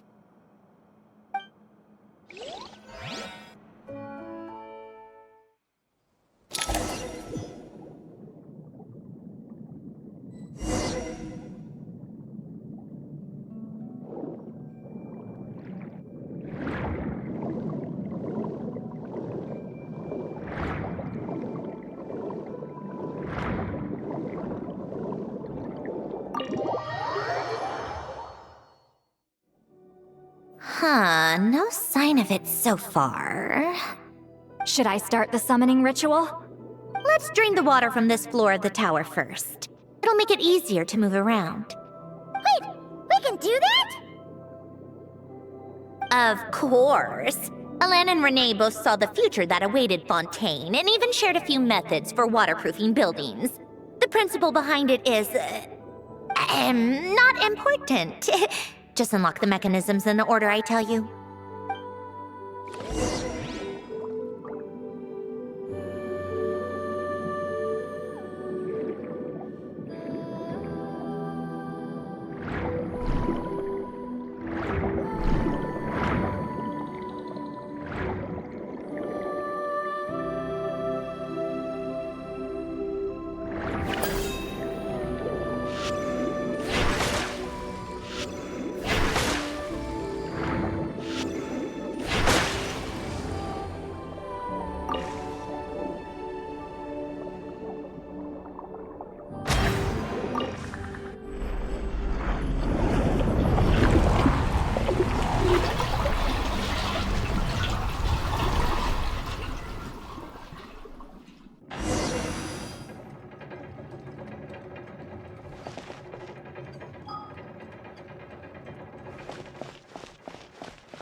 ready? Yeah, when this thing appears, I'll try talking to the souls inside. But more than likely, they've already been driven to madness. If communication fails, we'll have a battle on our hands. In that case, Paimon better find a hiding spot. If a fight does break out, I should be the one to deliver the final blow.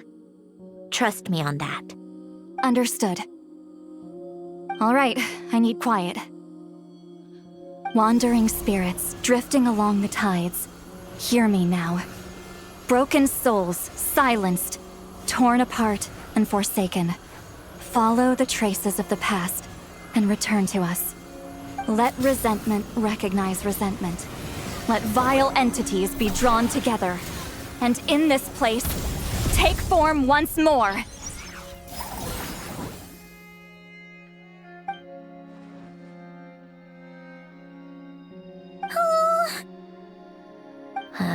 What now?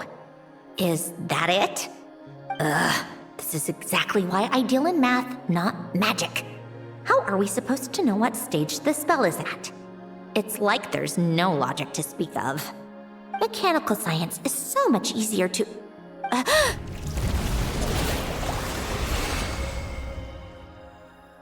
Watch out!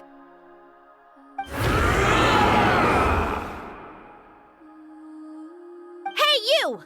Or whoever's inside of you. I need you to listen to me. I'm a descendant of Fontaine's Lord Artificer, Hélène Guillotin. I can make you whole again and return you to the ley lines. You just need to work with me here. Centrone!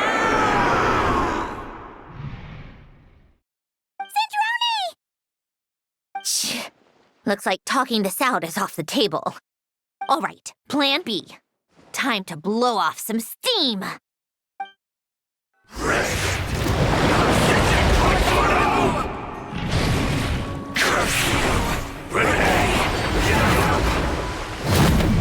You're cursing out the wrong person! I didn't even know them!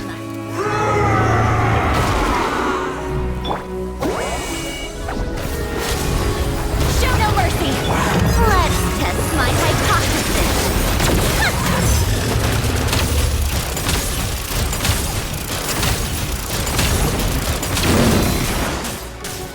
How tiresome.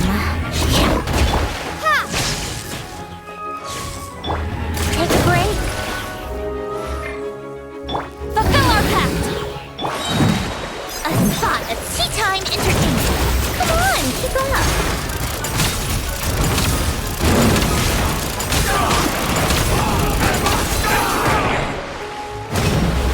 Most of them already did. But you still have a chance to return to the ley lines and reunite with your families. Just work with me here.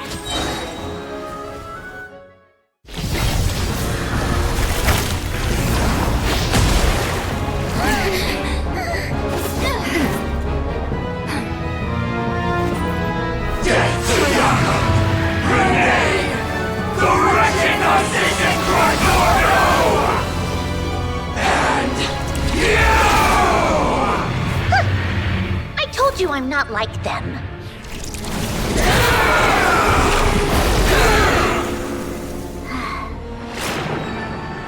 I'm stronger.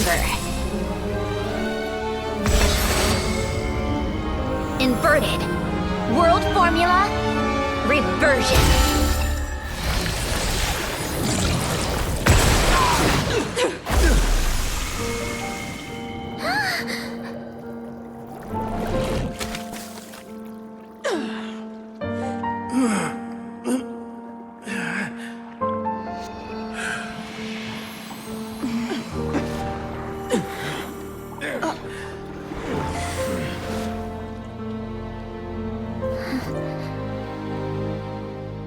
Be at peace among the tides. Lost souls.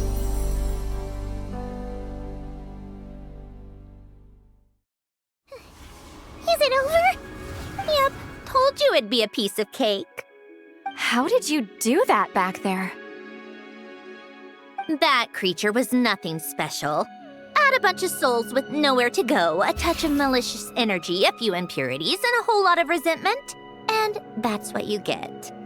All I did was separate the original souls from the rest of the filth, allowing them to be accepted by the current rules of the world. The principle behind the world formula is divergence. Starting from a point of origin, it deconstructs and reconstructs the possibilities of the world to find certain answers. So, it would follow that reverse calculating the world formula allows us to achieve convergence and restoration instead. Using a numerological array, I was able to do just that. It's similar to the concept of homological reduction in mathematics. I reduced them to the basic fundamental essence of their being without changing their underlying nature. That meant... never mind. Judging by all the blank stares, I'm guessing you don't actually care. I think I finally understand how Outlanders feel when I ramble on about shaman stuff. Point is, it was super impressive! You really are amazing, Sandrone! You're just realizing that now.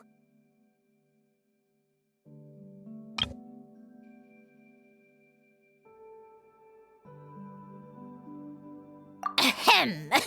Enough about that. We should get going.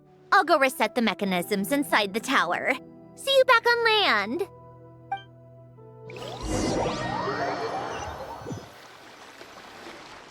Well, that's one old mess for the books. Glad to have that over and done with.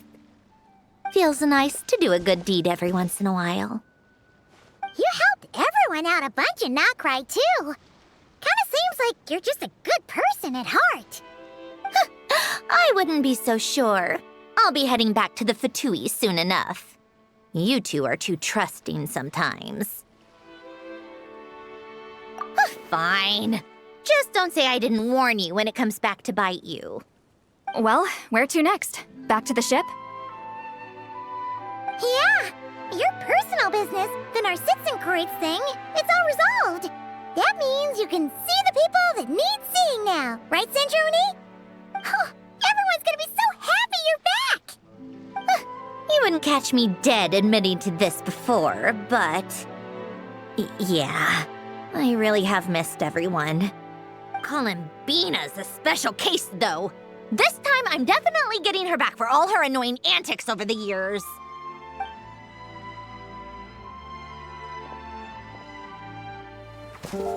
She'll sense me coming from a mile off. How am I gonna...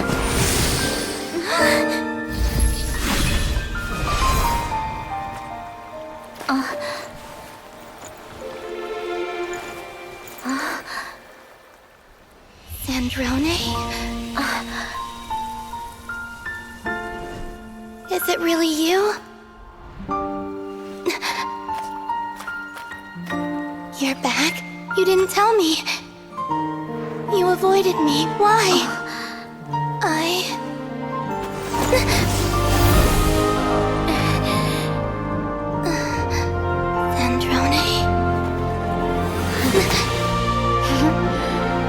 Now we're even.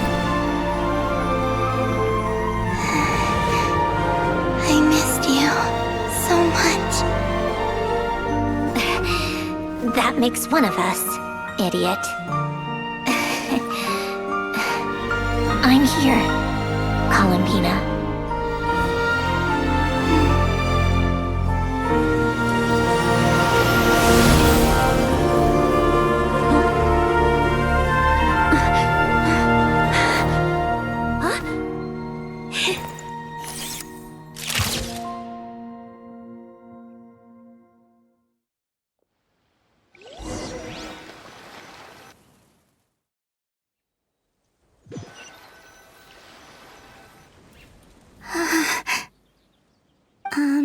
Sandrone.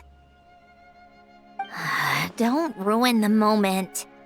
Or I'll start thinking about how you teleported me to a random location after I explicitly told you to stop doing that. And scene! Bravo! Bravo! We got it! This is exactly the ending I was hoping for. Huh? Where did you just go, Miss Columbina? You vanished, and then the next second you were back hugging this, new friend here. That was all on camera? Yeah. Well, the camera was already rolling and it happened so fast, so yeah. Hold on. This must be... Yep, my best friend. The one I was looking for. I never thought I'd actually get to see her again. I'm just... so happy. Plus, the film got a happy ending too. It's all thanks to you, Sandrone. Sandrone? You couldn't stop being annoying for 1 second! Columbina!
As expected, going to the opera house is the true way to enjoy a film. You get to see the audience's reaction in real time, too. The ending seemed to be received quite well. Paimon can't believe you let us include that in the final cut, Sandrone!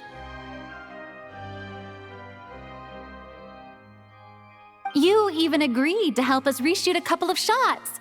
Thanks a million. Most of it was caught on camera already, so it's not like I had much of a choice. Besides, the film I'm in is going to be anything less than perfect. What are you laughing at? Nothing. It was just interesting to see us on screen together. I'm glad this moment is going to be preserved forever. Just a pity we didn't take home the Farina Award this time around. Well, artistic films can rarely compete with commercial ones. You should have prepared yourself for this the minute you changed the script. True. Oh, did I hear someone mention the Farina Award? Come on, don't gloat. I won't. Our crew winning the Farina Award was a team effort after all. Costume design, script adaptation. Ooh, and the practical effects were so realistic. The flames and explosions even made me jump while we were filming. A lot of the effects were based on actual items the Special Patrol confiscated from criminals. Who knew they'd serve another purpose, right? But it turned out amazing! Really brought the thrilling scenes from the novel to life. Fontaine's film industry is seriously impressive. Which film did you vote for, Silali? Isn't it obvious? Great Detective Herlock, of course!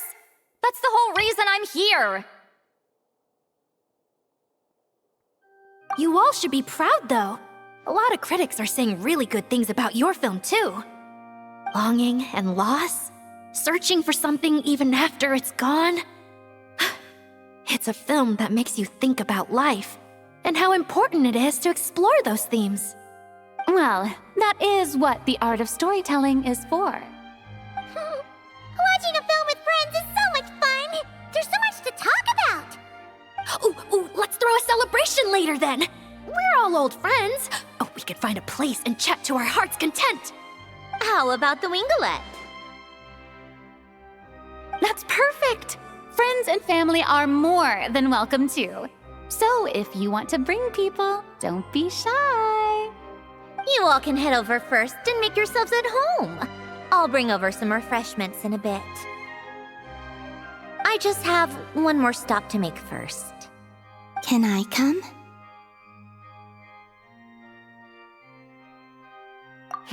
Fine. Not like you'd listen if I tried to stop you.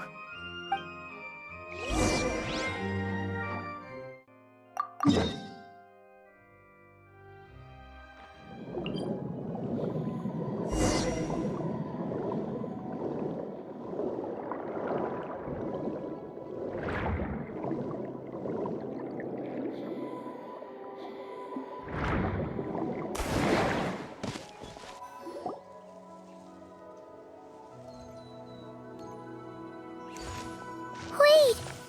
Is this? Yes.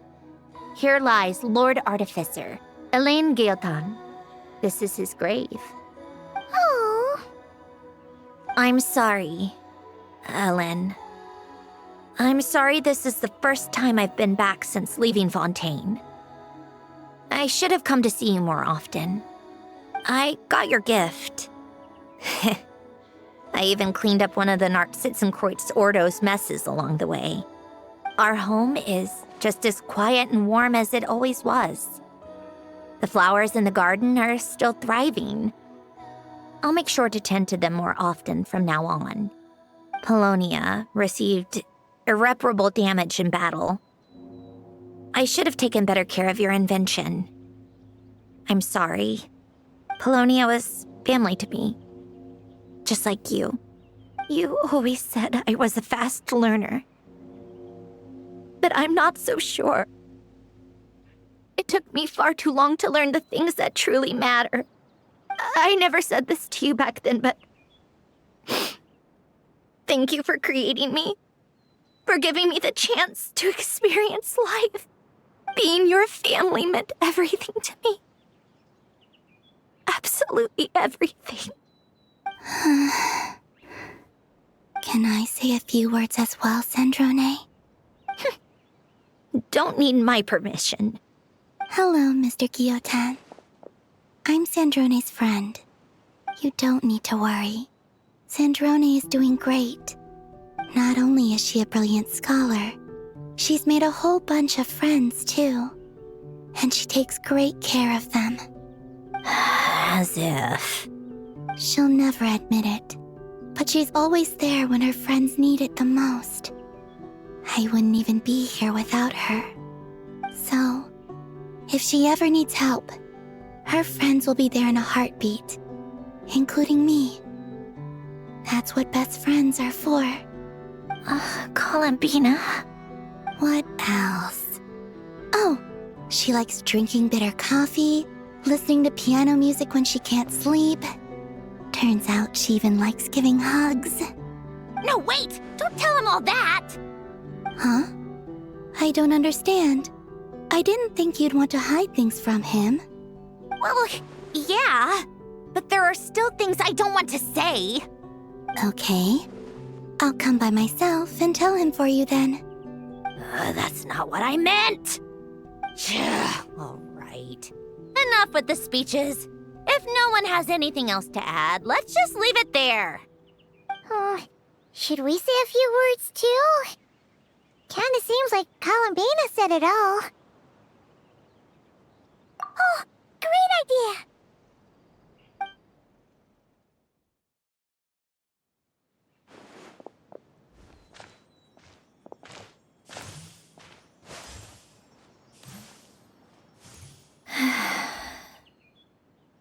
Goodbye, Ellen.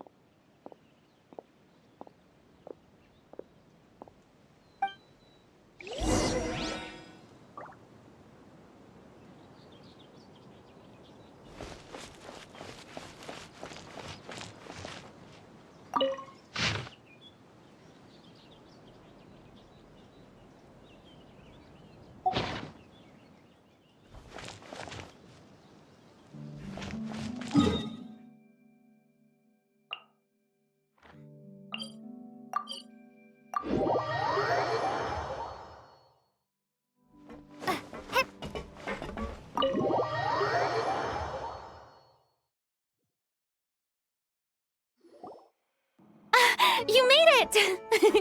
The party's already started.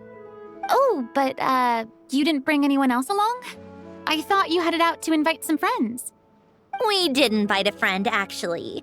She'll be here soon. She's even bringing some desserts to have over tea. You should join us later, Miss Farina. I do love a tea party. Then don't mind if I do. This seems like a fun occasion. Let's go talk with everyone. Good idea! We'll introduce you to all our old friends.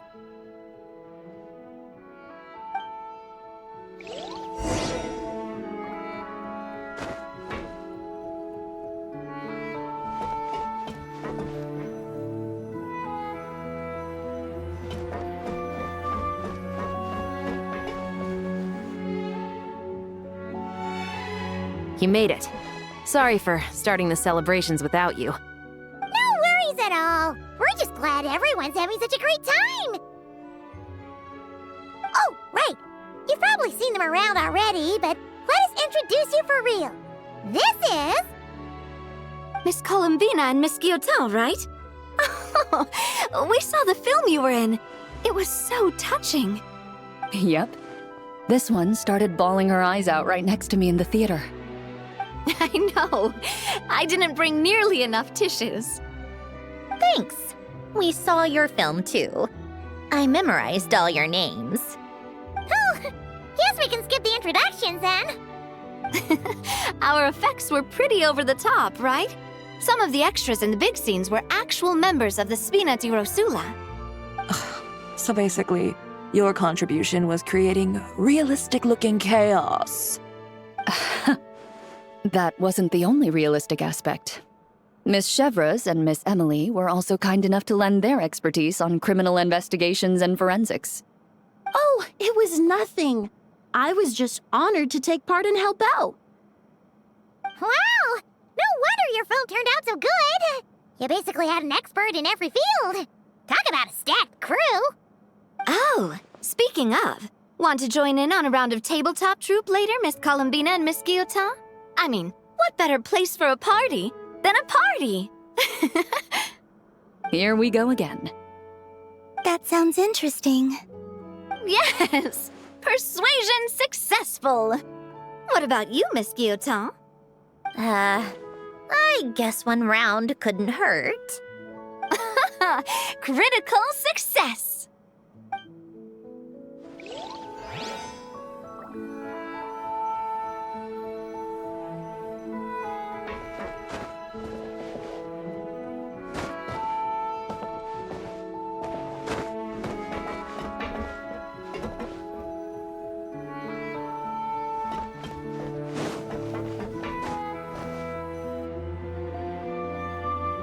Wait a second! Mr. Baptiste and Veronique! You're here! Friends of yours? Veronique is the prop manager for Musketeer Pictures, and Mr. Baptiste is the author of The Two Musketeers. Yeah, former prop manager. Now we're just two criminals serving our time. Thanks to Duke Risley and Nurse Sigewin looking out for us. Not too bad, actually. You make it sound like I'm giving you special treatment. I just think the method of justice you chose to pursue is one people can respect. You are far too modest, Your Grace.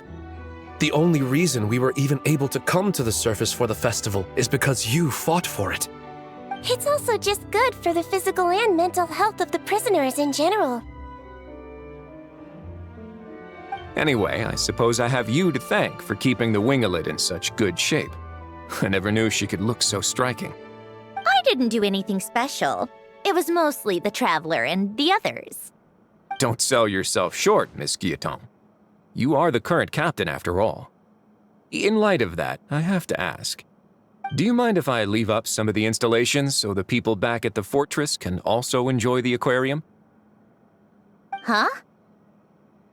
Like I said before, I just think it would be good for the inmates who clean and maintain the winglet to see their work put to good use. Besides, maintaining an aquarium is sure to be a lot more interesting than scrubbing rust off the walls and deck. Oh, of course I don't mind. I I'm grateful you even want to keep it. Great. Then it's decided. That's amazing, Sandrone. We should go hang out at the Fortress of Meripede later, then. You do know you just invited me to hang out in prison, don't you?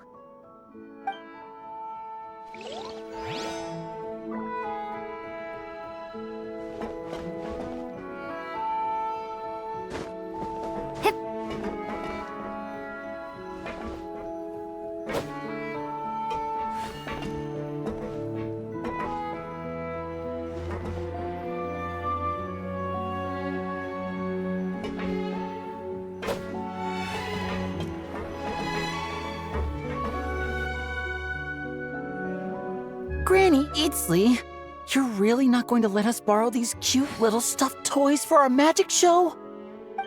First of all, Seat Laline and Eats Papa are Chi-Chi meal. They have inauspicious stars sealed within them, and they're my helpers, not toys. But the Grin Malkin Cat and Boggle Cat box are Linny and Lynette's helpers.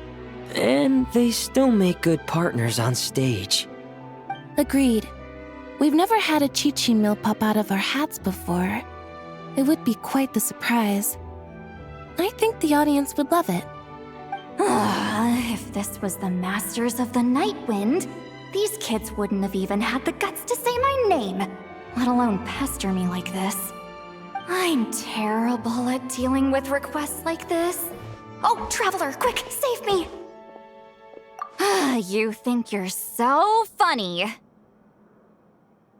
Lady Sandrone, Lady Columbina. Hello. Don't look at me like that. I don't have any mechanisms for you to break. Don't be fooled by my sister's demeanor, Lady Sandrone. She's just as delighted as the rest of us to have you back. Well, I suppose when I'm not so busy, I could find some time when Arlecchino is around and bring over a few gifts to the House of the Hearth. You're too kind, Lady Sandrone. I'm sure just your visit alone would make Father more than happy. I just need to borrow them for a bit. I'll pull them out of my hat, give them a quick hug, then give them straight back. When did hugging become a part of it? Oh!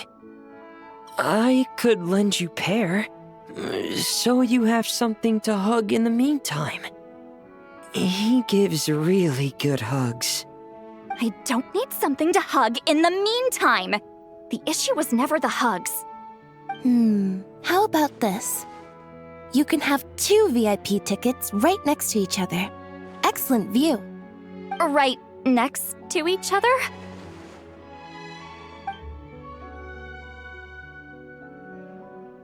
Yep, super quiet. No one will bother you. I'm sure you'll have a great time. Fine.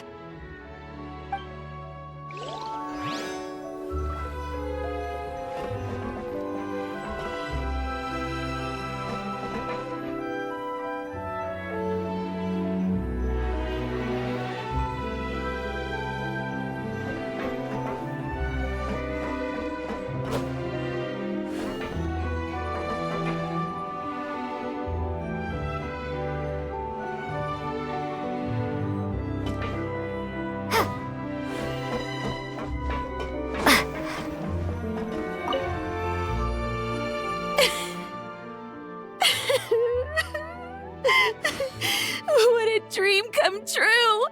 For once, it all worked out! I can die without regrets. Let's not get too ahead of ourselves, Director Lapine Pauline. What was in that piece of cake you just handed her, Escoffier? Romaritime flowers, eggs, flour, same as all the other pieces. What, you think I tampered with it? Playing a detective in real life now too, are we? Oh, it's so delicious! I'm so happy! My life has peaked!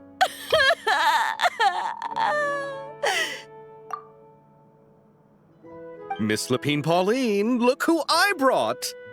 Master! Wait, what happened to your face? Why are you crying? Never mind my face. Here, let me introduce you. This is Miss Charlotte and Miss Escoffier. Things are sounding lively over here. Oh, look who it is! Perfect timing. I was so busy with the shoot, I feel like we barely got to talk. And the elusive Miss Guillotin. It's great to see you. Thank you so much for letting us use the boat free of charge. That was so generous of you. Oh, right. Introductions. This is Miss Charlotte and Miss Escoffier. That's kind of you, but I didn't really do anything. If you want to thank someone, it should be the Duke or the people who keep the boat in such good shape. Right. I'll head over in a bit and do just that. Miss Columbina? Yes? Could I interview you sometime? I'll treat you to some gâteau de bord for the trouble. There's only a limited amount available each day. Oh, but it's an absolute must-try when you're in Fontaine. Oh, sure. Bold of you to use my own cake as a bribe right in front of me. You know what? When else are we all going to be together like this? Come on, everyone! Grab your drinks!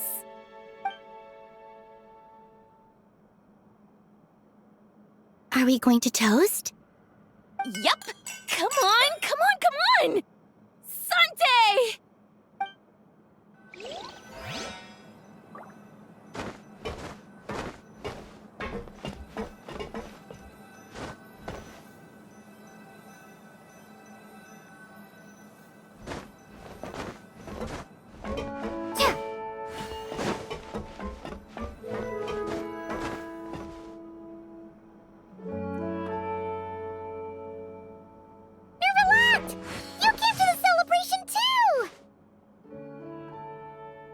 Yes. I can only hope my presence does not make anyone ill at ease. Who's this? All right! This is Nervalette, the Eudex of Fontaine. And this is Columbina and Cindrone. Greetings. Hello. These two must be the Fatus and former Fatus related to the recent incident in Nordcry. I read about them in the diplomatic report. The Eudex? Oh, the dragon that cries a lot. Oh, well...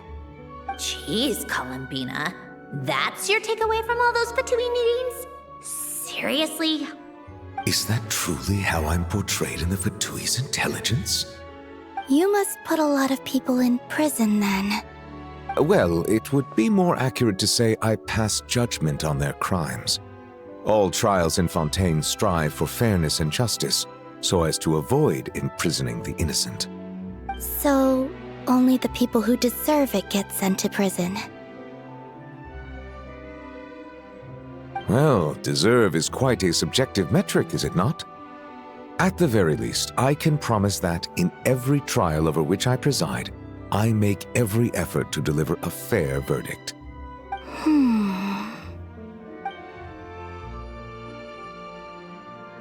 Yeah. Oh, for the love of... what is she doing now? You seem like a good dragon.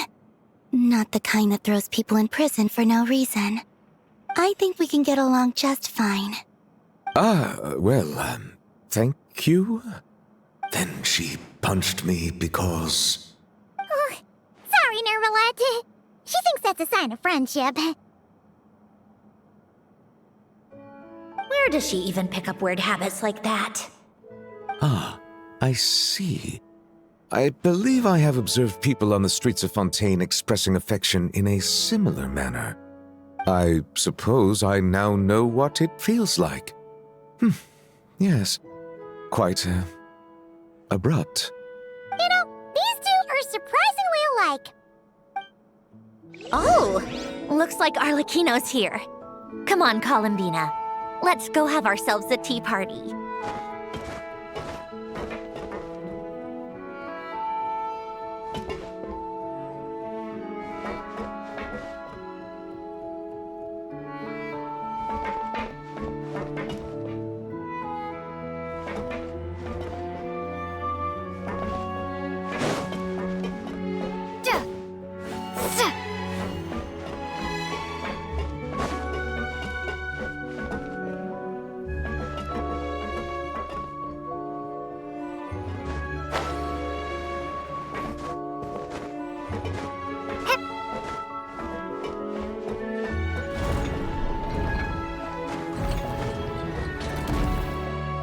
Well, it's been quite some time since the three of us gathered to drink tea like this. Yes, but your tea is as good as ever, Sandrone. Of course it is. The pastries you brought aren't half bad either, Arlecchino. I'm glad to hear it. Are they to your liking, Miss Farina? If I remember correctly, this particular cake is your favorite. Yes, thank you. The tea and pastries are absolutely delicious. I can't believe I'm casually sipping tea with 3 harbingers. Or are some of them former harbingers? Who knows? Due to diplomatic reasons at the time, our last tea party was rather tense, wasn't it, Miss Farina? You have my apologies. But this is simply a casual gathering of close friends. So I do hope you can relax and enjoy yourself. Of course! I appreciate the hospitality, in both cases. Next time, let me be the one to treat all of you. I'm sure we'd all be delighted to have you join us more often. The same goes for you two. Of course we should do this again! We've all been through thick and thin together by this point. This is nice, Sandrone. It reminds me of the happy times back in Snezhnaya, when things were so lively. Yeah. To be honest, I never thought these gatherings would feel this lively ever again. Well, I think I speak for all of us when I say we're truly glad you're back, Sandrone. Me too. I've realized that holding on to what matters doesn't just mean protecting what you already have. By reaching out and striving for something new, you can gain much more than you think. No, that certainly doesn't sound like something the old you would say. Well, I'm only going to say it once, so don't get used to it. Who knows? Perhaps your tea parties will only get livelier from here on out. Once you return to the Fatui, we'll have more opportunities to keep in touch in any case. I want to spend more time together too. But I don't want to go back to the Fatui. Well, Notcry isn't too far from Snezhnograd. It shouldn't be hard to find a place where we can all get together. Oh, and then I can sing for you. Or put on some of your favorite music. Just like the old days. Speaking of music, I spotted a mechanical piano below deck. Is it yours, Miss Guillotin? Yes. Reclaimed, I suppose you could say. Why don't you play something for us? Huh? In front of all these people? Yes, why not? You play so well. Yeah, come on! Just a little, please? For the love of... Fine! One piece, and that's it.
All right, Musketeer Pictures! Everyone ready? I'm not sure I should be in this one. Of course you should. You might have primarily helped out another crew this time, but you're still a member of Musketeer Pictures. All right, thanks. I'll still stand a bit off to the side, though. Can I be in the picture too? Of course, Miss Veronique. I would have loved to have you in the last one, too, if circumstances had allowed it. Thank you, Director Xavier. Do I really have to be front and center? You're one of the lead actors! Of course you do! Nervous, Sandrone? No! All right, look at the camera! And 3, 2, 1. Musketeer Pictures!